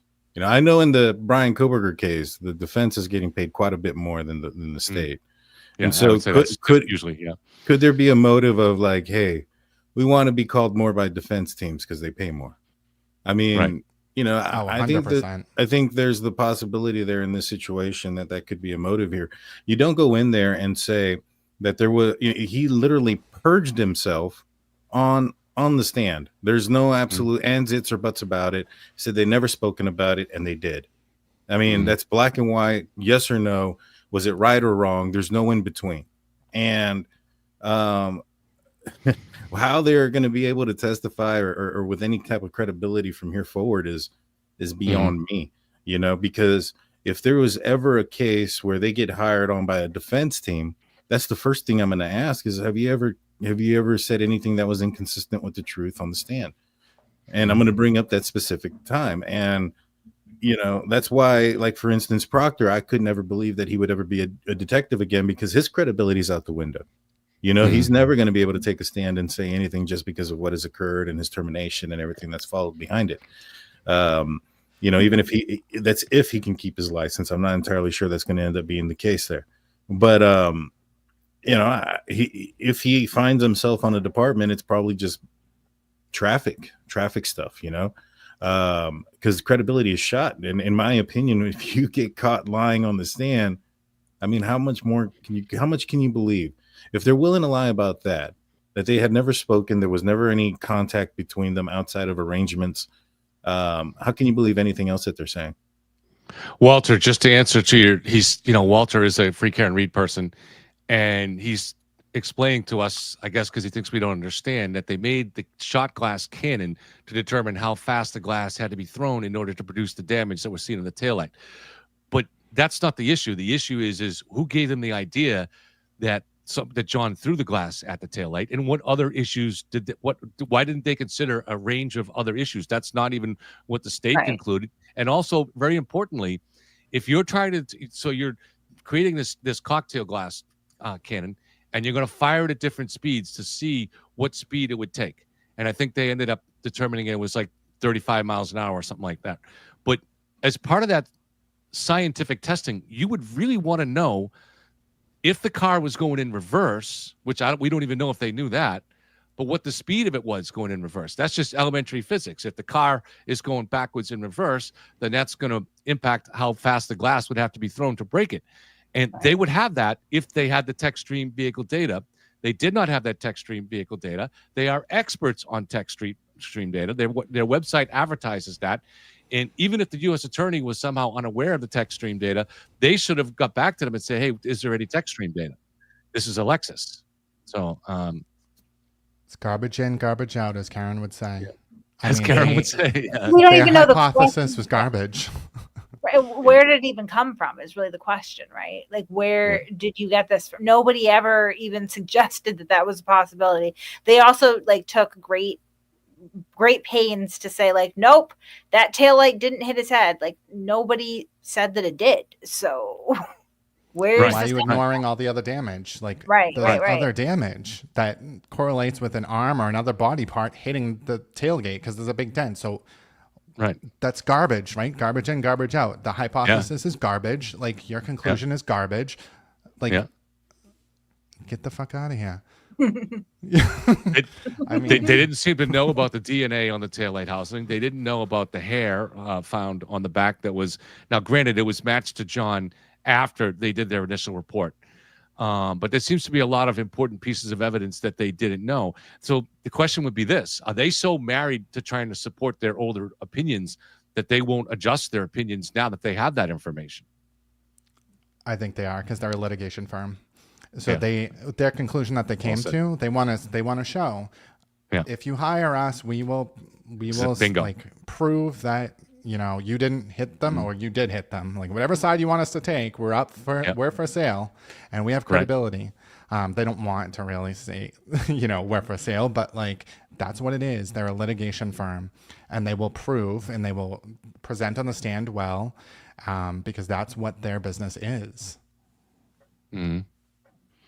I think where the brilliance of Hank Brennan has come in on this and seeing several moves ahead is that to get this done, like, to show that the ARCA witnesses were hired, the ARCA experts were hired by a biased federal government, is a nearly impossible task, because you're never going to have smoking gun evidence. And even to the extent if that evidence existed, the U.S. Attorney's Office is never going to release it to you, so you're never going to get access to it. So, but what Hank has managed to do here, though, is it's just very cleverly from step one all the way through this here, is get it to the point where I think the judge, and when you parse her words last week, she was saying, I would be able to say more on this instructions when we get further down the road. So I do believe that she's going to be able to somehow thread this needle where the defense is not allowed to present ARCA to the jury as hired by an independent agency. They're just going to go. I think that they're just going to be allowed to go to the jury as just ordinary defense experts. We'll see where that goes. But if that's the case, I think it was brilliantly played. Well, yeah, and trying to lock in people's testimony too. You saw him do it with Murray Russell, and you know, I'm sure that, you know, with this voir dire coming up for ARCA, same thing. You know, that way they can't pivot later on. Right. I mean, sunlight is the best disinfectant, but like, they've had a year to give the ARCA or a new expert all of the information. They had raised $800,000. Why don't they give sunlight to someone? Give them all the information and ask them what they think, right? Because they don't want the truth. I got a question. This is more for Daniel, because he's former law enforcement, and I don't know when you retired from it. But did you work with geofence data at all? I did not. You know, when I was put a request for it or anything like that, or no. When I was in law enforcement, we were still using video cassette players, and so to record on our stuff.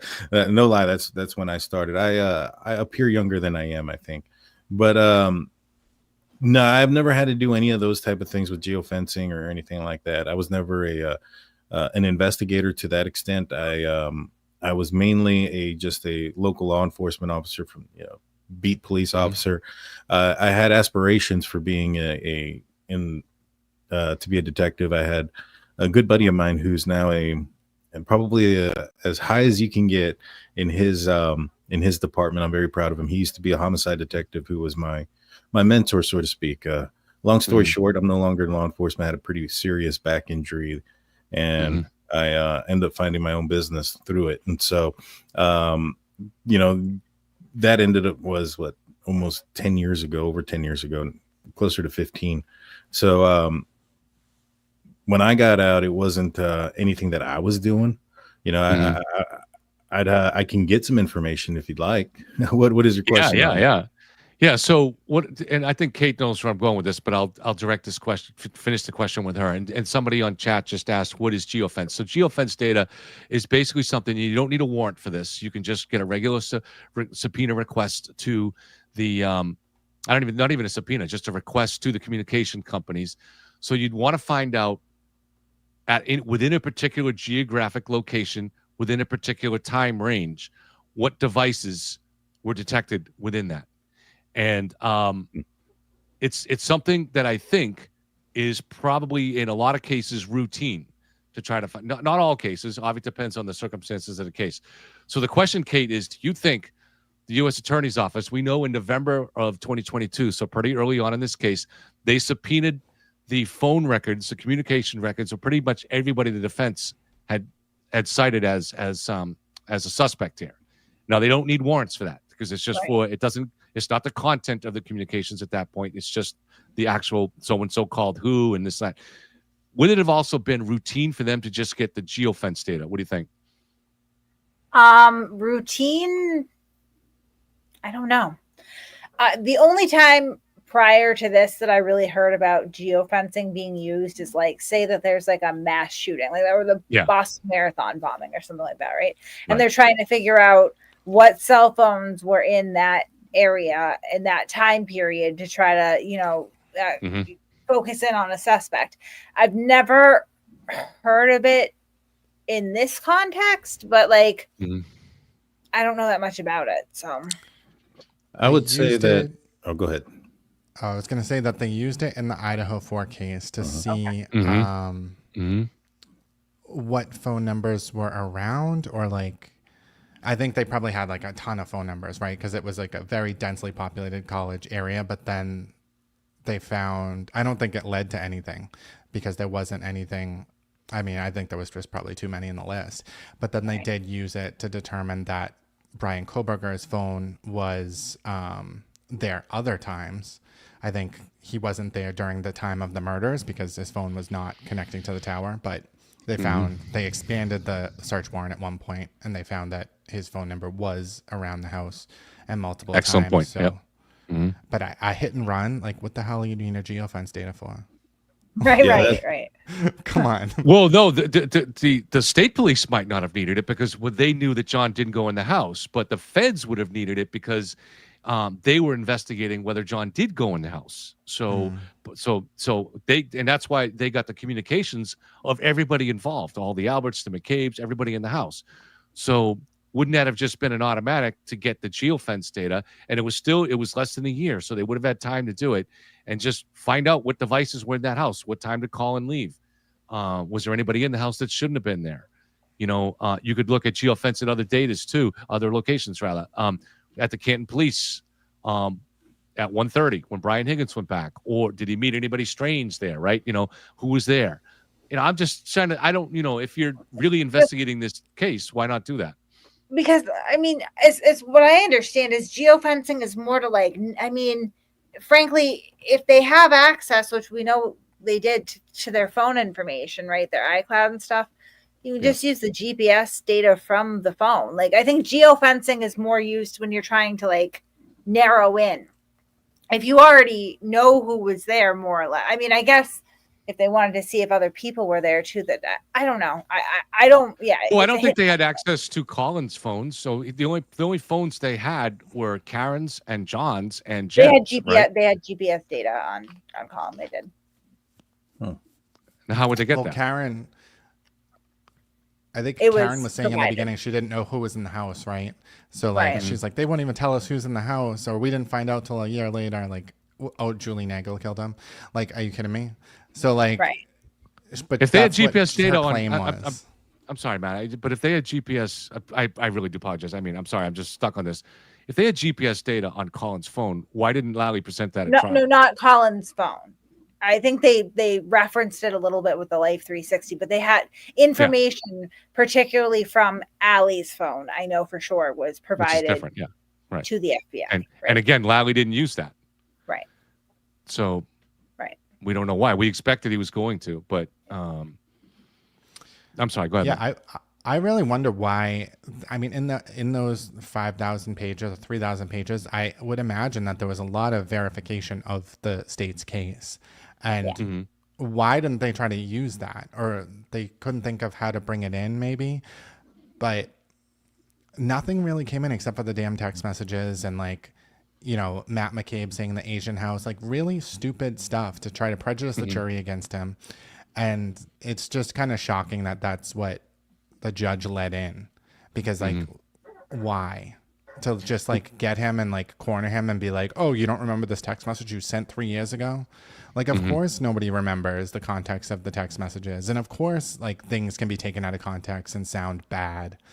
I just think that, in those 3,000 pages, there was probably a lot of verification of the data. They verified that there was no exculpatory evidence, right? Because someone would have been indicted if there was. Right. So, Well, the way they can get it into the trial is through a rebuttal witness. You would anticipate that the defense is going to utilize a witness that's going to say something about Colin being somewhere else. And then you bring in a rebuttal witness, which would be the expert on the phone or the phone expert to determine where he was exactly. That would probably be the easiest way to bring in that information into trial. Yeah, and I'm not sure. Like, so if let's say the Freds did get GPS data, let's say they got geofence or something similar to that had specific reports of data, cell tower data, or something like that showed what time exactly Colin left. How would you introduce this? Because you need an expert or you need a witness to introduce it. Adam Lally can't just start submitting reports to the judge, So I don't know. I'm sure there's a way to do it, right? I mean, do you give that report? I don't know, because you have the protective order signed by the feds. So I don't think they could just take that info. So if they had geofence data from the feds, I don't think they could give that to Trooper Garino and have Trooper Garino present it. But I don't know. Was the Life 360 data, where did that come from? That came directly from Jen Allie McCabe's phone. Yeah, well, Jen McCabe had provided it. Yeah, because they had Jen surrendered her phone. Probably the biggest mistake. No, but later on, more information was provided to the FBI. I'll just leave that there like that. But yeah. So I mean yeah. Sorry, if there was exculpatory evidence that the FBI drug up outside of like Trooper Proctor using mean words, it would have been used. It wasn't, right? And I think it is weird that Lally didn't. I mean, like from what I understand, what they've stated in open court anyway, like something like 90 to 95% of those pages supported the state's case. Why they didn't use any of that, I don't know. Right. I mean, I believe that getting certain data like that is easy enough that they would have done it. Look at the links that they impaneled a federal grand jury. They went to incredible links in September of 2023. They got a warrant to get the content of the messages from most of the people in the house. They went 5 years back into Michael Proctor's messages. So it's not like they were doing this casual, okay, let's take a little look into this. No, for the U.S. attorney himself to grill the witnesses, they had an interest in proving that Karen was innocent. Now, they may not have had that at the beginning when Yannetti talked him into it or whatever, but by the time that they were digging hard, they had an incentive to get to prove that Karen was innocent. So they would have got anything that was obtainable. So I believe that they have evidence that they did not turn over with that 3,000 pages that exonerates the witnesses. And they're not required to turn it over. They can turn it over. They're entitled to, but they're not required to. They're only required to turn over Brady material, which only applies to the defendant. And so, I'm trying to find ways to make the case that they have this type of evidence. So that's why I asked about the geofence data. To me, if it was somewhat routine for them to do that, we could make that argument. I don't know. Does that make sense, guys? Yep. I mean, so it seems like they just had stuff that would help the defense because, it's all impeachment stuff, because the Commonwealth wasn't really cross-examining any of like their witnesses, anything that the feds had anything to do with. So there was just all this impeachment evidence that was turned over. That's ridiculous. So what do you guys think? Go ahead, Daniel. to me, I just think that the prosecution may have came in a little bit overconfident last time, thinking that the evidence would speak for itself. You know, the lack of dog DNA, the microglass in the clothing, the video at 5:23 a.m. that shows that she's missing, ginormous pieces of her tail light before anybody had any idea that John O'Keefe had passed. I mean, when you look at just the actual evidence on its own without any narrative behind it, whether it's the defense or the prosecution's narrative, it's pretty clear cut. And I think that they went into this overconfident, thinking, all right, we don't need to bring an expert in this or that because we don't need to bring an expert in the crash because there's micro pieces of glass in his shirt. I mean, what's the point of spending the money on doing that?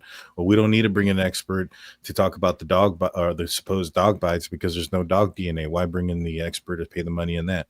And I think they're going to learn. I think they've learned their lesson this time around. And I think it's showing that they're going to have a few more experts on their side this time around, if I'm not correct. Yeah. I think, I don't know that I would characterize it as overconfidence per se. I think that they fell into the trap that the defense had set, right?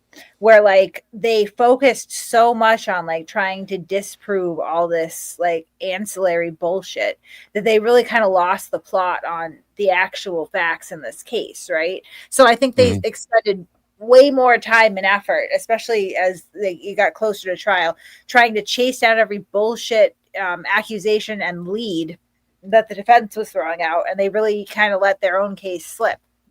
Most of their witnesses were trying to like undercut or disprove the conspiracy that doesn't need to be disproven because it is patently insane, right? Like, but that's what they did. Yeah. You know, I was watching that documentary and I wanted to bring this up, that reversed image that they were making a big deal about where the vehicle's pulling into the Sally Port. That's the first time they pulled in the vehicle, correct? That's the first time they got it. Is that correct? All right. So people find it suspicious that the first opportunity that the lead investigator had to look at the vehicle, he looked at the vehicle. I mean, that's the first time it's pulled in. It was in a blizzard. It looked like it was snowing, at least at the time that they were pulling it into the Sally Port. You know, what it looks like he's doing back there, because I'd wonder what's the argument there? I mean, all you got to do is uninvert it, and you don't see anything different. And I think that in the documentary, it brings up their argument that the argument is that at some point Proctor goes behind there.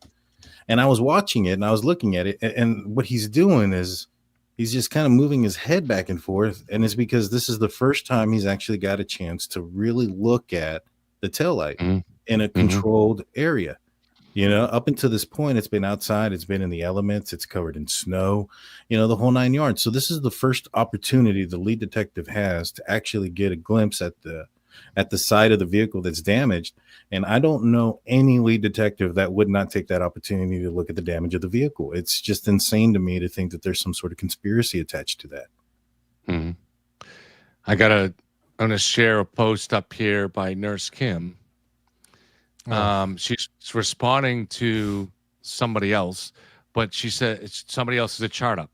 She goes, this will require a ton of additional research, but I have the following initial thoughts on data points from the Mass Department of Transportation. I don't know what that's supposed to mean, but one, a 12:30 a.m. crash at 34 Fairview. Where do they get 12:33? I don't even know why is this the Mass Department of Transportation? I don't even understand where that is supposed to come from. John was struck at 12:32 and 12 seconds plus or minus 2 or 3 seconds from there, within a range of that. We know that. It's not 12:33, because their point is that the fact that her Wi-Fi connected to John's Wi-Fi at 12:36 and it's around 12:36. We don't know. It could have been 12:36 in 45 seconds. We don't know. But that would make it, if John was struck at 12:33, that makes it tighter, because now she's got to make that trip home in 3 minutes. But at 12:32 and 12 seconds, which we know from the vehicle data correlation with John's phone, that's perfect. It means she had to make the trip going just a little bit above the speed limit. They're averaging 35 miles an hour, and that matches up perfect with arriving somewhere around 12:36 and 30 seconds. But I don't know what this Department of Transportation stuff is. So what is she trying to argue? I mean, she's out to lunch. She's so deep in it. She's definitely getting paid. Dave Cullinane, like her friend that she used to always be on, he was on TikTok. He dropped his whole TikTok channel like months ago, and I used to like try to appeal to him because I feel like he was a decent human being. I think he is. I think he knows that she did it now, and now he went out and he met Karen and he went out to dinner with her, and you know he knows that he believed her though. He believed her. I mean, actually, I had a lot of private. I haven't talked to him in a while, but I had a lot of private communications with Dave. He reached out to me, say maybe a year and a half ago, and I didn't really know who he was. He's connected to the Kirk Minihane show, and he was just came across as someone who obviously kind of maybe preferred to believe in the conspiracy, but was trying to legitimately get the evidence from both sides. And I do believe he's a really nice guy. But after that interview, he told me both privately, and I was on a show with them too. He said, no, she believed her story. And so he believed her. But something seemed to have caused him to change in more recent months. I don't know what, because by then he was still pretty adamantly freaking Reed. No, he was still that made him more. No, after the dinner, he was more Karen Reed. Oh, that made him more Karen Reed. But something else has happened more recently to make him seem to back off a little bit. I don't know what. So, what do you guys think about? I don't know. You may not be aware of this, Daniel. Matt certainly is. Kate certainly is. So, we learned Friday that a motion was filed by the prosecution to get Karen's communications with her attorney on the day of the accident or the incident, and a couple of days after that, within that range. So attorney-client privilege texts, and it seems stunning, right? But I read the motion on the channel the other night, and it does seem by the letter of the law, there is an actual statutory law that says when someone has waived attorney-client privilege, and now, attorney-client privilege is sacred. That's like the 11th commandment from the Old Testament days. You know, very, very rare to see the idea that this might be. But technically, by the letter of the law, she does seem to have waived her attorney-client privilege in her statements that she's made to these documentaries. But what do you guys think about that? I love it. I hope that Hank sticks it to them. No, call David Unetti. I've been saying this for a while. When the amount of information that she was sharing her attorney's work product with people. So essentially what happens, and I only know this because I was sued by a sovereign citizen once before. So like I had the lawsuit with discovery and motions and all that. Your lawyer sends you a copy of the motion before they file it. You look it over. Yep, looks good. And then they file it, right? So she was getting these motions to review and then sharing them with other people. That's work product at this point. I was like, well, that's really precarious for your attorney-client privilege. And then, of course, the emails about the fee agreement, which is how we know that she paid her attorneys before she started fundraising, $200,000 and $250,000. Right. So the whole time I've been like, wow, this woman really doesn't want to have any attorney-client privilege, I guess. But so I think she probably has. Practically, do I think the judge is going to allow that? Probably. It seems like a huge reach because that's going to be, if there's anything that's going to make this reversible, this case where they'd want to where the Supreme Court or the appeals court would reverse the judge, it would be, in fact, she might even get a stay of the trial for something as big as that, So you think so? I think that the goal is to stop her from going out there and getting this story out there, get her to stop talking to the press, stop building a mob with bad facts and bad information. Because at this point, can the prosecution go out there and say, hey, you know what she's saying on this documentary is wrong.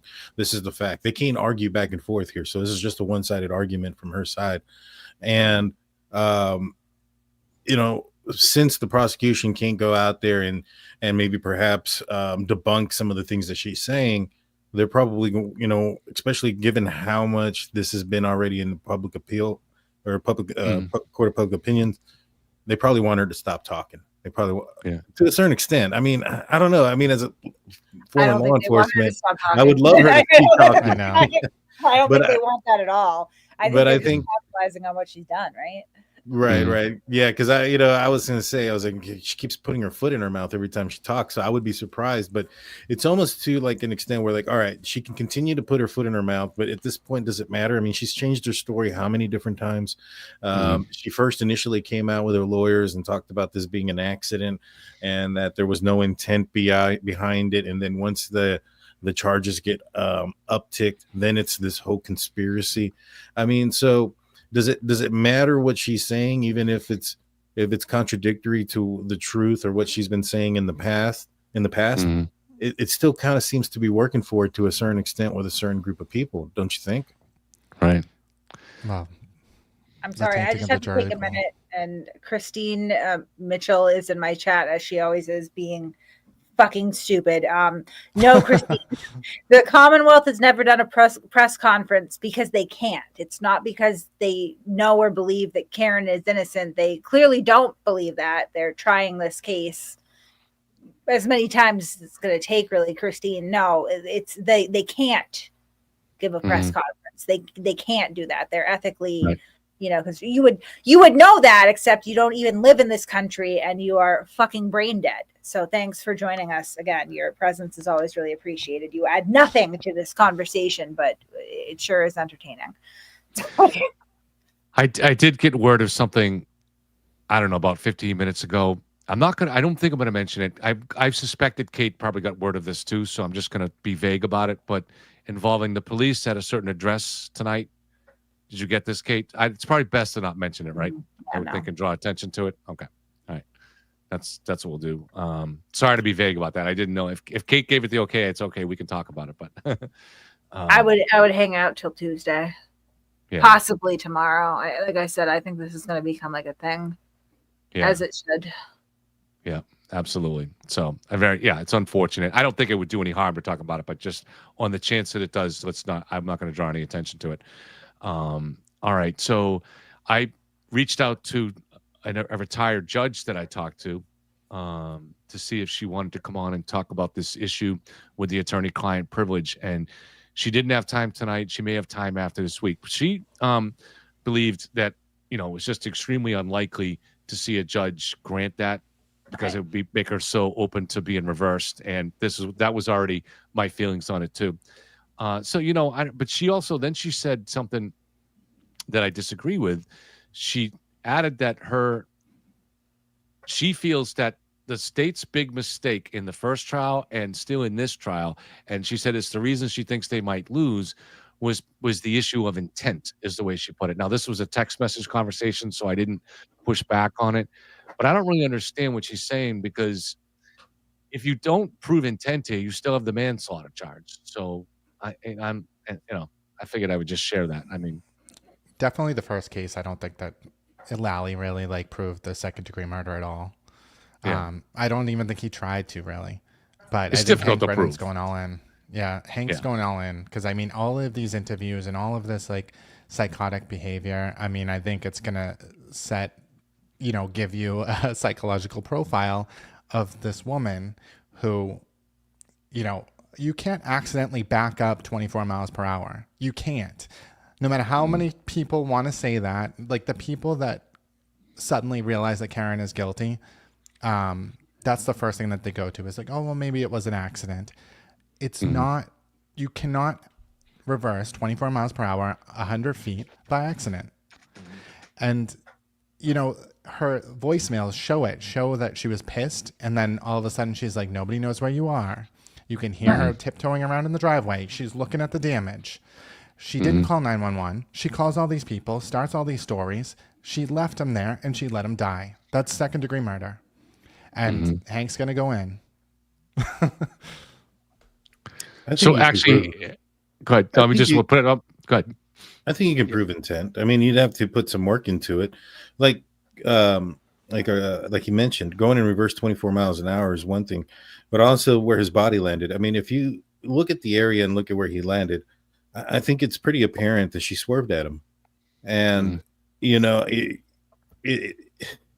you can prove that she swerved at him, you have the text messages before and after, you have the Aruba incident, you have the fact that she was the one that was reaching out to somebody else, and not just anybody else, but somebody who had John O'Keefe's number.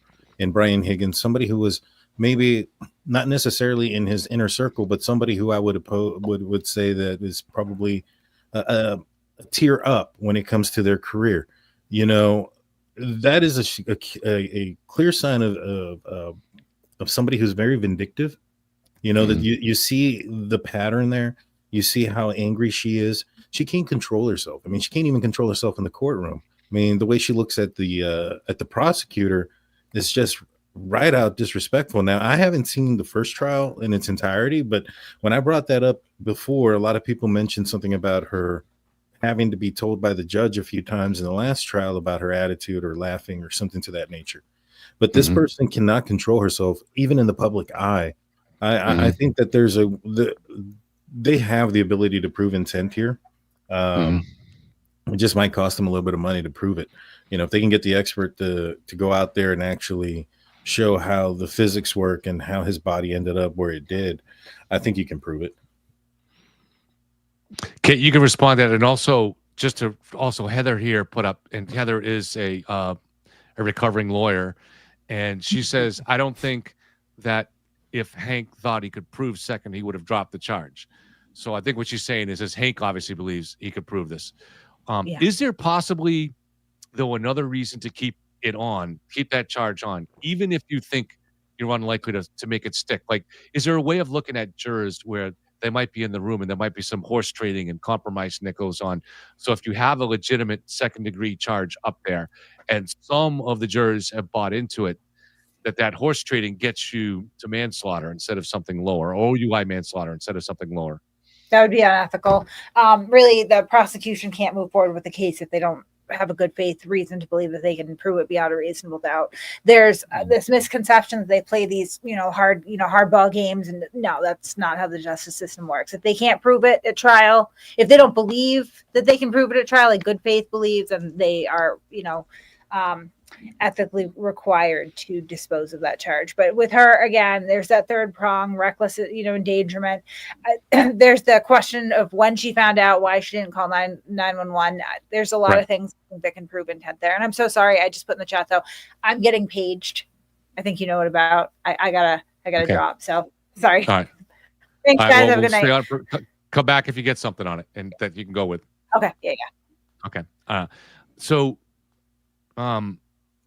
Just to respond to that, I wasn't trying to imply that the state was throwing a charge in there that they didn't think they could prove. There's a difference between having a strong case of evidence and you feel like you have enough to throw up there because the jury is called the fact finders. They are the finders of fact. So if you have, for instance, the fact that Karen Reed went backwards 24 miles per hour in an area where John was and other people could have been, that's the reckless endangerment aspect of it. You also have some other evidence. You have the missing ring videos, which I think is a key if you could ever prove were deleted by Karen. And you have the fact that her alarm systems would have worked. You have some of her strange behavior at 5 o'clock, saying, calling Kerry Robinson, saying I hit him, saying that John's dead and he hit by a plow. So you do have enough there where theoretically, I just think that you also, you might, as a practical matter, say, all right, you're probably unlikely to get 12 jurors to agree on this. However, there's enough to prove it, and there might be a benefit where they do some horse trading in there. I don't. Is that crazy? I don't know. Yeah, I mean, I think that it's definitely a thing where you have the higher charge and, some people compromise and go with the lower charge. That's not the way it's supposed to work, but I think that does happen sometimes. Yeah. But I think the murder too, there's two different ways that he can prove it. It's either that she intended to hit him at the scene, even if she hit him by an accident though, and left him, that's also murder too. So there's two different ways he can go about it. So I think that, I don't know which way he's going to go with, but Lally really didn't choose either one. I think Lally probably was kind of insinuating that she left him. I think it's very obvious that she left him. She was calling saying he was dead and he got hit by a plow. She knew where he was. So leaving him to die in the cold, that's second-degree murder. I'm going to go ahead. I think that this is the time to threaten with higher charges and stuff. That happens, but that's early on. That's past. That's like during and at the time of arrest. That's something that the police do. Like, hey, we're going to charge you with this if you don't tell us this, or whatever the case may be. Typically, the rule of thumb when I was in law enforcement was you charge them as high as you can, and then you let the lawyers figure that part out afterwards. It's not the other way would be backwards. You know what I'm saying? For them to try to do it that way. But does that happen where they overcharge somebody just to try to get them to plead down to something else? 100%. I've seen that happen quite a bit. But at this point and where they're at going into trial, that's usually not the case. Just want to remind everybody to help support me on this. So I worked very hard on a book on the Karen Reed case that is finally now available for pre-order. It'll be out in a couple of weeks. I'm going to put the link in chat. And so please, it's not an expensive book. Just help us drive that Amazon algorithm by just spending a few bucks on this. And so I just put it in. Thank you guys. I'm looking on Twitter to see if I can find anything that's reporting what I was talking about. And I assume Kate's getting calls on.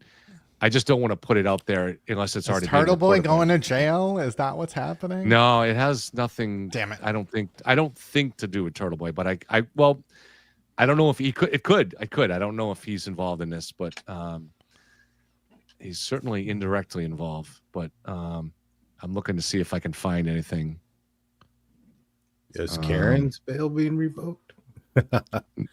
Is that what's going on? Yeah, I mean, it's a Sunday night, so think about that. There's very limited things that can be going on legally like that. So it's something else. Not sure who might be reporting this where I could go to look, but because I gotta think that something would be on Twitter on this. I mean, if Karen was locked up during the trial, that would be epic because she'd be freaking a maniac in the courtrom. Well, it'd save her a lot of money. Control. It would save her a lot of money on the Omni bill. Oh, she doesn't care. Her idiot supporters are paying for that. Oh, man, that's got to be one heck of a bill. We should call up the Omni and find out what they charge because she was there for the entire trial and it sounds like for maybe for much of the last year. I'm gonna come up and I'm gonna stay there at the Omni during the trial. Go ahead. I had a thought on the because I never really answered my thoughts on the text messages between her and her lawyer. I personally don't think that's right. I'll be honest with you. I don't think that's the right thing to do. I think that there's other ways to convict somebody. If they committed the crime, there's evidence, and the evidence should be what's convicting them. The discussions with their lawyers are usually private. Now, she's gone out there and publicly said some things, and I think that those things that she has said publicly 100% should be used against her. Especially with her lawyers, they're present. I mean, it's not like they didn't know, you know what I mean? They were actively participating in it as well. So those things 100%. But when it comes to somebody's messages between themselves and their lawyer, that's I think that kind of sways into probably I don't think that's right. But I think it's a good thing to make her sweat. I don't think it's going to end up working. I like the tactic to make her sweat. I really wouldn't have liked it if it works. Does that make sense? Yeah. Yeah. I mean, I think that the crux of it is that she was talking to him. She admitted in the documentary. So like, if they can even bring that in, is that she was like, well, what if I hit him? What if I hit him in the leg? Am I still responsible? And he was like, yes. And like that conversation, it's like, so you literally are admitting that you did something, you knocked him down. She said on another interview, he didn't look mortally wounded. So like putting all those pieces together, she knows that she hit him. And I think that is what happened. She hit him. She didn't think he was mortally wounded. And that's why she started calling again and again and again and again, hoping that he was going to get up. And then when he didn't, she decided to make up a story rather than call 911. Matt, are you following the Kohberger case at all? Because Daniel's kind of an expert on the Kohberger thing. I am. I'm not as closely as I was in the beginning. But I guess that's because there's a gag order and but there's so many filings coming in now that I think they have the right person. Yeah. So let's Yeah. let's do some Kohberger talk since we have Daniel here. Daniel, what's the latest going on with this? Latest thing is that they found or they have made it public now. Some of us have known for a minute, but they've now made it public that Bryan Kohberger did purchase a K-bar knife, sheath, and a K-bar knife sharpener off of Amazon between March 20th and March 30th. Now, when you read the documents, it specifically states there that they knew that he had purchased it between March 20th and March 30th, 2022, and that's why they were specifically looking for those 10 days. They have a witness to the purchase. Now, to me, it's not a friend. A lot of people were talking about, oh, there's an informant in this case. Well, here's their informant. It's not somebody who just saw him with the knife, right? Because that doesn't determine when he purchased it. He could have had it for a long time. So we'd have to think about if they're willing to pinpoint it within a 10-day window. That's because somebody who's an authorized user notified law enforcement of that purchase. Now, I don't think that notification happened prior to his arrest. I think that was a post-arrest notification. I think it was one of his siblings. To be honest with you, that's just my personal opinion. But that's a good theory. Yeah. But Bryan Kohberger's family, or his dad, even, right? So correct. Bryan Kohberger's family, when he got arrested, released a statement, and there's only one statement they released. And in that statement, they stated, we have fully cooperated with law enforcement. And they were, something about the preservation of the presumption of his innocence and allow the court to do its thing, not necessarily that he was innocent. And, I thought those were pretty big clues. There's a selfie of him, though, that is insane. He took this selfie. It's now out there. It was at 10:30 that morning. So the murders happened at 4 a.m. 6 hours later, he's taking a selfie. He has some headphones, his shirt buttoned up all the way. He's in his bathroom and he's got the thumbs up going on. And a lot of people are looking at this image, because he's really, like, his face looks weird. Well, one, he looks really methed out because he's super, super skinny. Like he looks nothing like he does now that he's been in prison for a couple of years, which, people that go in with a drug problem usually typically start to look healthier because they are getting clean during that time. Well, anyways, super pale, but this guy's face just looks like he did the deepest wax, Brazilian butthole wax on his face, to just super clean, right? And people started comparing that to the American Psycho movie, and I'm not sure if you've seen that with Christian Bale, but there's something interesting there. So I hadn't watched the movie, and I decided to watch it, and I wouldn't be surprised if this guy was watching this movie or idolized Patrick Bateman, the lead role in the movie, the serial killer, because it starts off where he says, I'm 27. And then I realized something. Bryan Kohberger was 27 at the time of the murders. He was fixing to turn 28 the next weekend. So a lot of people ask why that weekend. And I was like, maybe something there. And then he goes on in this entire thing. My name's Patrick Bateman. I do this thing with my skin. He gets in the shower and he talks about all these different oils. And then at the end, he does this wax thing and peels this wax off his face. Man, that dude's face looks so much similar to, and eerily similar to, how clear and clean cut that Bryan Kohberger's face looked up in this. I wonder if he had business cards made. Right, exactly. But when it comes to that was a famous scene from the movie. Yes, it is. Yeah. He talks about, during that scene, he talks about how it's just a mask. There's nothing in him. There's nothing about him. He's nothing. And Bryan Kohberger wrote about those type of things, about feeling very similar, not having those type of emotions and such. In fact, his defense team has now indicated those things to be true. They're trying to utilize that in their motions as to try to reframe the prosecution from using the term sociopath and psychopath, and I guess because they claim that he's on the ASD, on the autism spectrum disorder, and so that has come out. Man, this guy. He was up into sales. He learned from Kathleen Ramsden. He took a class called Extreme Violent Crimes. And in that class, he had to learn and study about BTK, learn Kathleen Ramsland did the autobiography with BTK. You know, I strongly suspect that this guy idolized a bunch of these serial killers, these movies, where he may have even thought that, hey, I'm feeling some of the same things, right? I'm a mask. I don't have these feelings, yada, yada.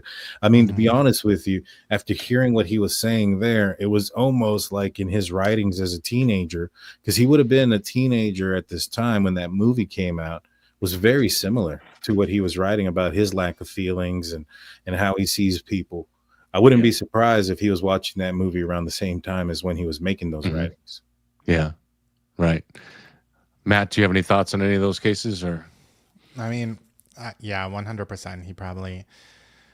He definitely watched that movie. I just think, you know, when you see all the pieces kind of fitting together, and that's what it seems like is happening here, is that, you know, he did all these things all that morning, and then he takes this selfie after he did this loop around the world, probably got rid of evidence, like washed up.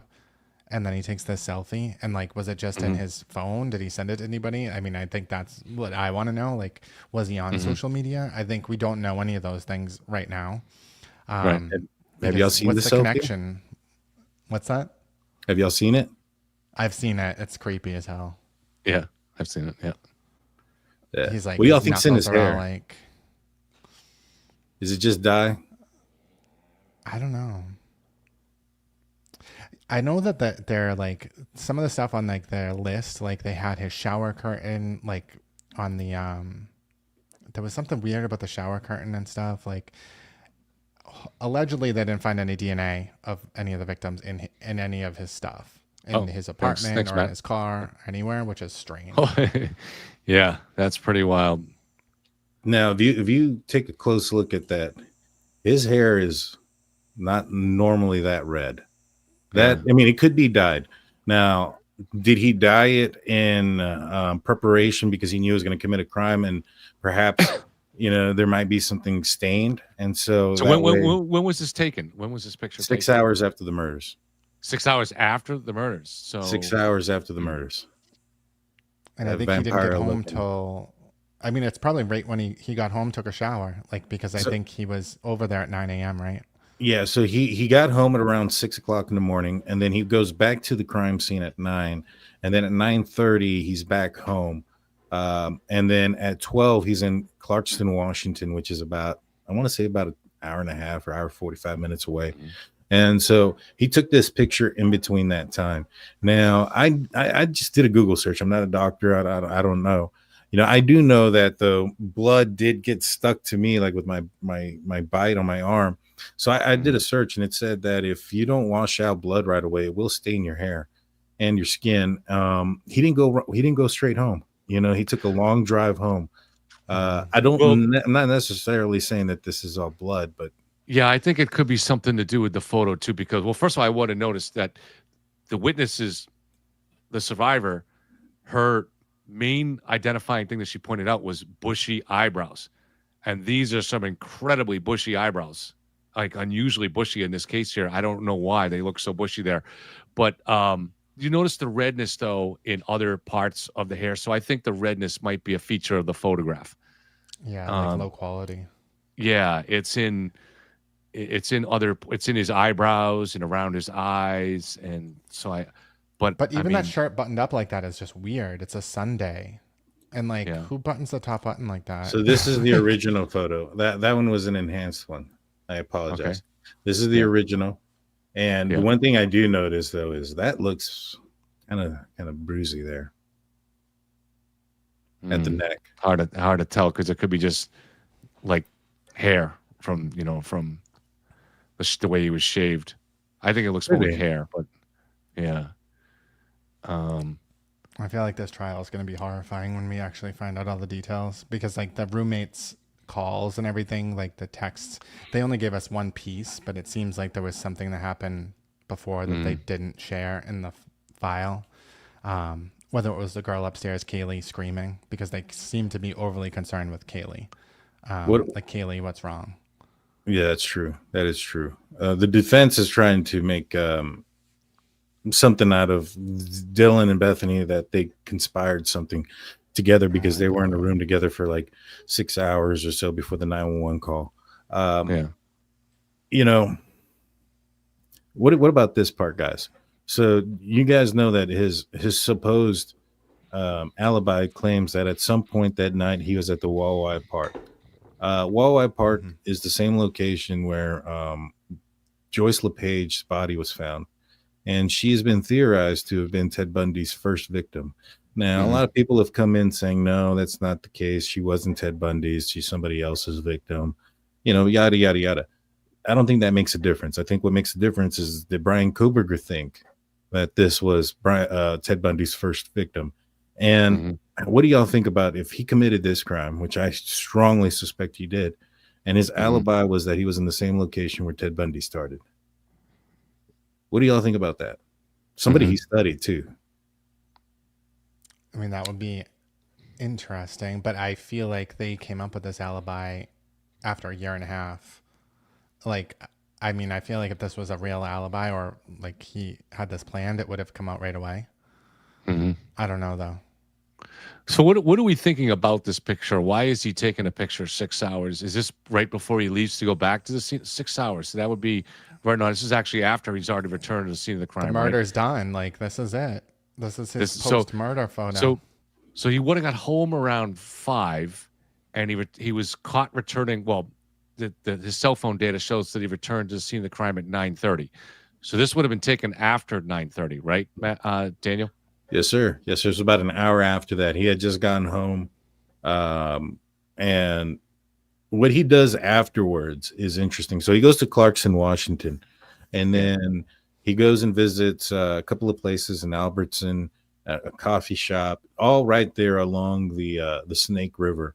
And then after that, he drives up to Johnson, Washington, where he turns his phone off for about 5 hours. And now he's going to be in this exact same area where his phone was off, or the area immediately after the murders. So if you were to look at a map at Moscow, Idaho, the neighborhood in which where these murders occurred is the neighborhood furthest south of the city. So once you leave that neighborhood south, you're leaving out of town. And when he left there, it was at 4:20. There's an image of his vehicle taking off at a high rate of speed, or a video of his vehicle taking off at a high rate of speed. You can actually hear screeching and tire marks. That's not out yet. I know for a fact that it's there, just kind of like I had the 911 tape about a week before that was released too, and et cetera, et cetera. Well, anyways, we're going to find out that you're going to see at 4:20 and some change, Bryan Kohberger's vehicle taking off at a very high rate of speed out of that residence. And when his phone turns on at 4:48, which is about 28 minutes later, he's about 10 minutes south. So there's about a good 18 minutes there where was he? He had to be doing something in that area. And he goes back to that area for about 5 hours before he heads home. That's when his phone is off. And so does this shirt look like you're going to be out in the woods for 5 hours? I don't think so. So I just wondering you're always trying to get what's in their head when he's also given a thumbs up signal. So is this his big day? This is the culmination of everything he's been dreaming about for 10 years, committing this kind of murder. Yeah. And the crazy thing is there's another image of him in 2020 where he looks like this skinny. And in between then and this image, there's video of him accepting his degree at DeSales and other images, his graduation image, where he does not look this skinny. I'm wondering if he did this before and if his weight loss is an indication, or maybe perhaps his weight gain is an indication after the fact of a job done. You know what I'm saying? Is there a finger? Somebody, Marianne is saying to zoom in on the finger injury. Can you zoom in, Daniel? Is there a finger injury? I've seen people saying that. I don't know. I just feel like people are always looking for that. There's dots on his hands. I mean, this looks kind of weird right here. There's right here, I guess this bottom part does kind of look like a scab. You see that? Yeah. Would it be a scab that quick? I mean, but it could be a Band-Aid too, right? Yeah. I mean, I don't know. a drop of blood drying could look like that. I'd say I'd have to look at his hands. There's a lot of images of his hands. His hands are like super red in every image that he had when he was like right after he was arrested. And they showed him walking around arrested. His hands looked weird, like purplish almost. And, I thought maybe it was a situation with the handcuffs, but every single time on both hands. And then you didn't really see like cuff marks either. And early on, this is when they were allowing cameras to zoom in. You didn't see those. So for me, I think that he probably had some sort of, reaction to washing his hands with bleach so much, those type of things. Yeah, right. Because he would have been scrubbing quite a bit by this time. I mean, job one, presumably, if you've committed murder, is to clean yourself up as thoroughly as possible, getting blood out from beneath your nails or whatever. I mean, so he would have been scrubbing himself down pretty good, right? Yeah. And his hand looks swollen. I mean, this finger right here looks kind of swollen. I would say I don't really see injuries, but like his knuckle, like his hand there's something up with it, in my opinion. Yeah. I just feel like I don't know. It's just so strange that they did not find any victims' DNA, hair, dog hair. Well, that we know of. There could be. Well, in his apartment or his car. Well, here's the thing, right? So where would you expect to find DNA at, right? Would you expect to find DNA in a situation where you had a guy that committed 4 homicides in close range with a knife and have no time to clean up? Or would you expect to find, or would you expect, where would you more likely expect to find DNA in that scenario? Or, in his car, his apartment when he had 7 weeks to clean it?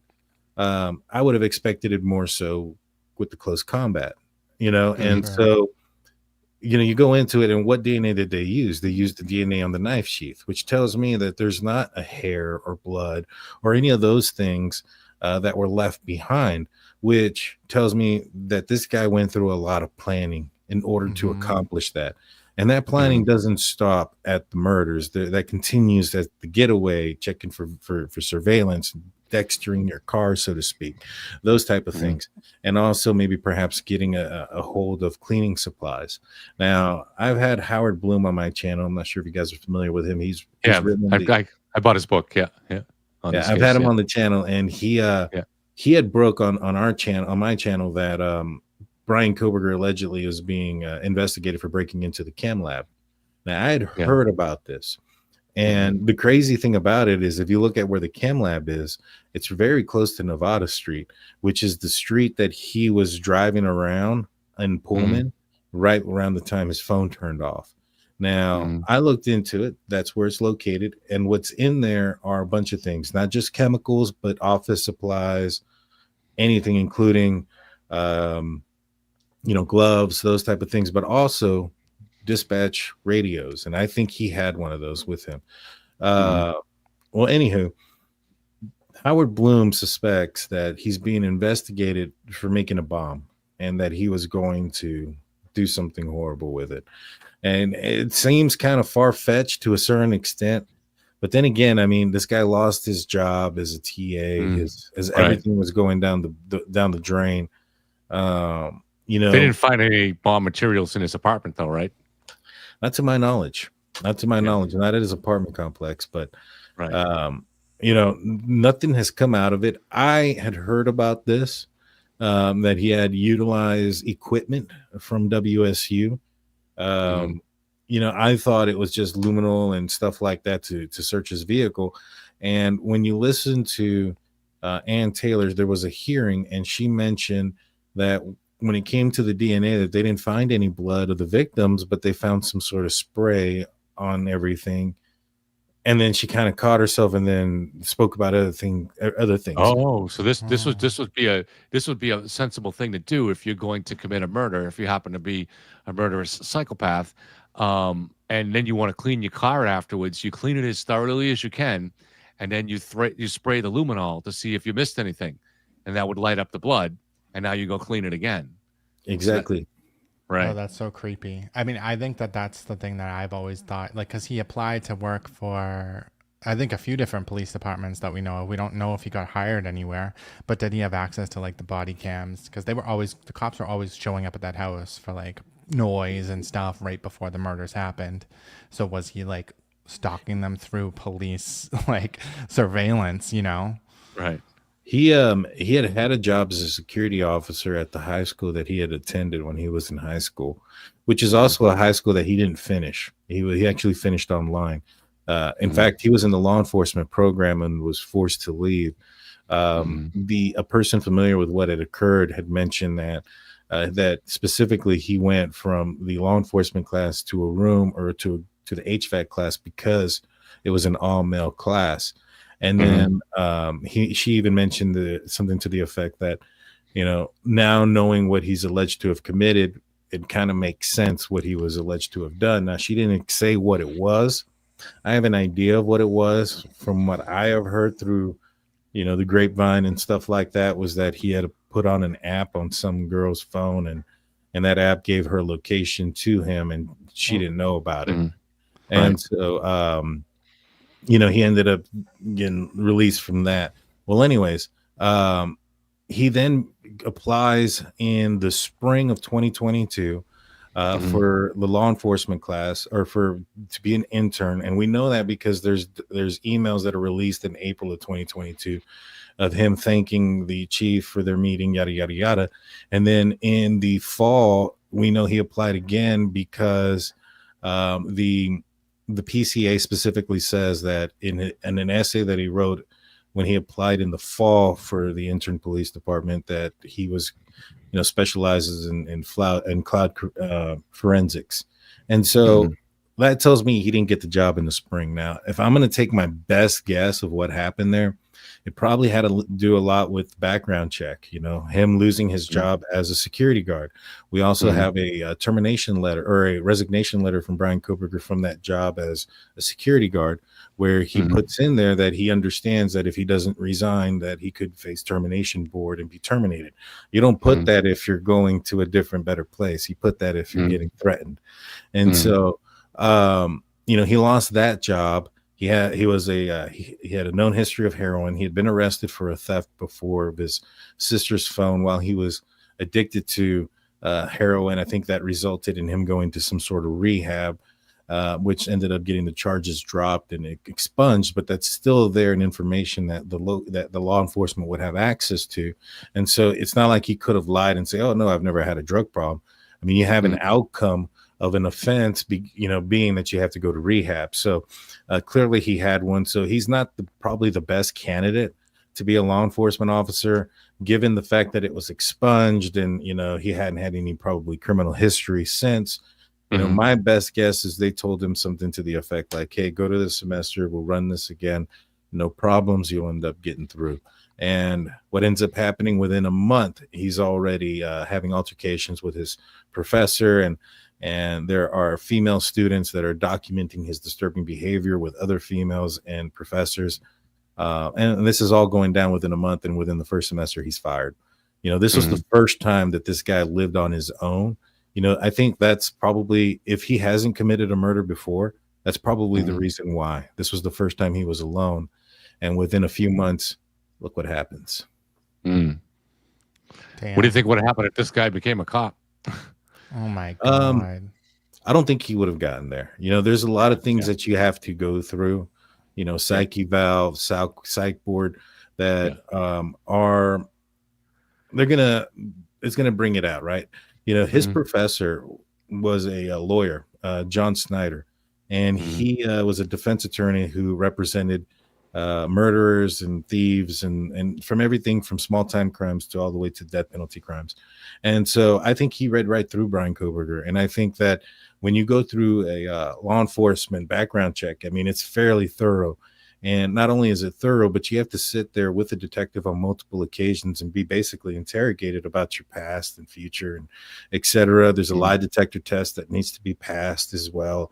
And then you got to go through an interview board with multiple detectives and high officials of the city that you're going to hopefully be working for. I don't know if he would have been able to have handled the pressure of those situations and keep that mask up. I think his majority of his success in college when it came was because it was 2020 and COVID was a thing and it was online. And so Right. Oh, yeah, that's true. it wasn't anymore when he moved to Washington. Do you remember? I think it might have been your show. Someone called in, was like, some Sigma Chi guys were asking me how to like cover up a murder. I don't know if Oh, it was no, your that was show or not. someone else's. No, that was not my show. That was somebody else. That Okay. ended up being fake. Oh, okay. I got word from some folks that that guy who called had said that the creator from that channel had orchestrated that. Oh, wow. Crazy. So Turtle Boy says he posts 8 hours ago. The lead prosecutor said his own address out loud in court. I'm a journalist reporting that information. Oh. Hank Brennan is being paid $250,000 in taxpayer money so far to prosecute this case. I assure you, he is cashing in on the murder of John O'Keefe more than I am. I mean, it's just, I don't really listen. And that insane idiot in our chat still, Walter, who I guarantee also watches and supports Turtle Boy. Do you buy these explanations? Are you that slow to buy these explanations that Turtle Boy, hey, I'm just reporting his address, because that's newsworthy. Come on. He's putting that out there and dog whistling his crowd to do something unethical. That's the only reason to put it out there. It's pure doxing. And it's just disgusting what these people think they're going to do. And as far as Walter, yes, I've seen your idiotic comments here going on and on about John's injuries. You know what? Tired of arguing with you. There's so much evidence in this case that shows what happened. We got the trial in a month, in a few weeks. Just wait and see, brother.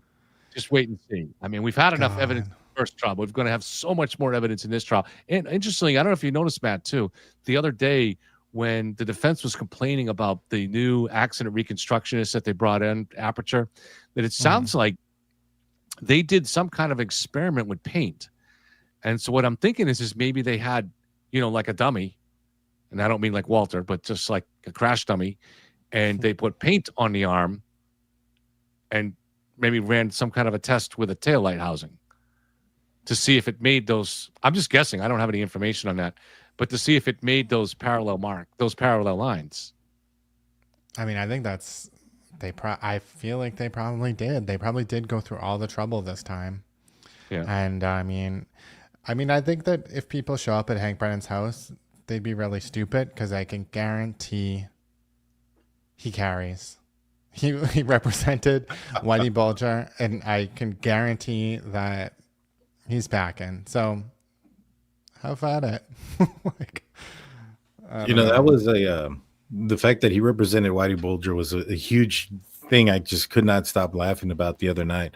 I was talking about the case with my wife, and I was like, yeah, apparently, it was a mistrial because of this, that, and the third. But, Massachusetts said, F that. We're going to go get this dude who represented Whitey Bulger. And it was a defense attorney that is, I mean, I'll be honest. I mean, you can see the difference between the two, the tier, the type of lawyer that he is, in my opinion. He has the other guys backpedaling a little bit. When I didn't really watch a lot of the first hearing. I think I've seen like maybe 10% of it. I mean, it was so bad that I honestly thought that Chris Albert for a long time was Brian Higgins. Like, just because that's the only part of the trial I had seen, I'd really stayed away from it. And, I forgot where I was going with there, but, just overall, I just think it's putting his address out there is insane. I mean, the intent behind it is what's insane. Obviously, anybody can go find it and do what they want to do with it or whatever the case. There's some crazy people out there. But the intent behind putting it out there, you guys are right. It's not newsworthy. It's not something to report on. What's there to report? What's the headline? Like I think it needs to be reported. So I guess me and Kate disagree on this. So I respect Kate enormously, but to me, there are always going to be Turtle Boys out there. He's a little bit more popular and unusual than some of the other ones. But there are people like Turtle Boy out there in other cases that'll show up in a state near you where you live that will do things like this. And one of the only ways to stop it is expose it. I'm not talking about doing something that's going to create more incidents, so you have to wait. But I don't think exposing what Turtle Boy is doing here and doxing the prosecutor is going to create more incidents. And hopefully it makes some people like Walter here possibly have a pang of conscience and say, what have I attached myself to here? What have I attached myself to that I don't question these things? So I think it needs to be reported on. I mean, have you heard about Bullhorn Pat? I can't even think of what her name is. Bullhorn Betty, I think. She is kind of like a turtle boy, and she's in a lot of trouble for harassing. I don't know. She's doing very similar things to what Turtle Boy's doing, and she was held accountable, and she can't go near other people. But like Turtle Boy, for some, Massachusetts is just so lenient compared to like other states, where you're gonna just be allowed to like First Amendment, but you're allowed to like go harass witnesses, harass prosecutors, like right. I don't know. I mean, it's the thing. I do believe in the right to free speech, and I don't know where the legal line is here in terms of having the law be able to protect the witnesses and stop someone from doing things like that. But I've always taken the position that, if nothing else, at least the better way to protect our speech is for decent people to have the courage, the balls, to stand up and say enough's enough. And there don't seem to be. I mean, there's the decent people on the other side with the courage to do something like that. What is there, 3 of them? I mean, you're talking to Walter. Do you have you say you're not attached to Turtle Boy. Do you have the balls to stand up and say that what this guy's doing is wrong? You're a free Karen Reed person. You say you're not aligned with Turtle Boy. Then make a public statement that even just say right here in chat that what this guy's doing is wrong and needs to be stopped. And it's very important to stop it. So if you have any manhood within you, that's what you do. That's what the right thing to do is. But I'll leave that up to you. Anyone that says like, I don't agree with Turtle Boy, and then they're completely repeating all of his talking points, I'm just like, people do it politically all the time. It's like, like, you know what they are. Like, they don't have their own thinking. He says, what is he doing? He's been here for the whole show. We're talking from the start of the show about what he's doing. He's doxed the prosecutor in the case today in order to try to get that mindless mob of which you are a part of to go after him, to go after his house. And if you can no longer pretend you don't know what this guy does. If you've been following this case long enough, a couple months ago, threatening to bring a mob to the kids' soccer games of the Attorney General, who's a youngish woman in this state. It's crazy to try to pretend you don't know what this mob does. I think it would be pretty crazy for somebody to try to go do something. I can't imagine that the prosecutor lives in a non-gated community, given his, career and probably, the financial gain behind it, or financial means behind it. I apologize. I think anybody that would show up at his house is probably going to get arrested for trespassing into that community, for one. But if they do, I think there should be something more than just trespassing. I mean, it has to be, because it's borderline threatening, and it's despicable. I mean, it's almost like, you're trying to enact getting swatted, where somebody calls like those type of things. It's dangerous. You don't know who's listening. Somebody could be taking that as some sort of sign and be deranged and think, all right, I need to go do something. I have his address now. You're giving me his address as a directive. And even though he may not be, you don't know everybody. There's no journalistic purpose. And he did it to me going back a few months ago, where I don't listen to his show, right? And I started getting calls. It was a Saturday night or whatever his show's on, and I started getting calls. Heads up, you're going to get a lot of incoming calls because Turtle Boy just publicized your phone number on the show, and that's what he did. And I got a bunch of calls, including like at 3 or 4 o'clock in the morning, and it's not the end of the world, but there's no his idiots try to pretend that there's some, and he knows better, but his followers are idiots. as are most of the free Karen Reed people. I'm sorry, they just are. And so when he says, "Oh, I'm just a journalist doing my job, putting out Hank's address," fuck you, Turtle Boy. You know, give me I don't even want to say fuck Turtle Boy, because honestly, what bothers me more is the people like Walter who won't stand up to him, who are sitting here, you know, trying to pretend that they're self-righteous and they care about justice and blah blah blah. No. You don't get to pull that shit anymore with me. You don't get to pull that shit anymore. You know what this guy's doing. You don't have the guts to stand up for it. So let's just call you what you are. You know, if you're condoning this, if you're not criticizing it, you're condoning it. So, apologize. I didn't mean to sound a little moody. Tell everybody how you feel. Yeah, I mean, it just stinks because it's gonna be, no matter what. Like, I'm sure Hank Brennan has guns all over the house, but like, I'll just say that. But he's going to be, you know, worried about his family. There's going to be like all this crap. And it's like, he has a job to do. He's just doing his job. And it's bullshit. It really is. And, you know, the state of Massachusetts is way too lenient. And this is what happens when you have too much freedom, right? Well, I mean, they're difficult issues, but go ahead. Yeah. Rights are, you have the right to do whatever you want until you start to infringe on the rights of others. And Brennan has the right for a peaceful night and a peaceful life. He doesn't, you know, somebody going to his yard and yelling and disturbing the peace in that manner is disturbing his rights. And so that's what in my opinion, or my view of the Constitution is supposed to be, is you have a right to do whatever you want. You're a free person. And so your freedoms start to infringe on the rights of others.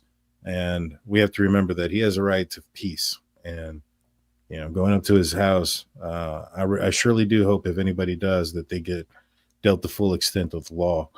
Not sure if they will, but I hope they do. Yeah, this being Massachusetts, if somebody broke into his house and he pulled the gun, he'd get charged with a crime. Yeah, well, there's some places like that. Yeah. Yeah. Some places. I live in one of them. But all right, guys. Well, is there anything else you want to go over before we call it a night? No, I mean, what day are we going to court this week? Tuesday at 11 o'clock. So Okay. I'll make the event and send you guys the invite. So everybody that's listening, Tuesday at 11 o'clock. So these guys are welcome, and hopefully Jen and Kate will be back. And Jen's been with us through most. Would have been good to have her here for the last show, because there was an issue that came up in the hearing where the prosecution is trying to exclude a witness that the defense is using, a former FBI agent, a retired FBI agent, who is, it sounds like, is just going to come in and testify for the defense that the investigation was sloppy. And it's like, that's just, if that's all he's going to say, I don't think that's going to be allowed. That's ridiculous. I don't think so. Yeah, it's just, that's subjective, and it's not.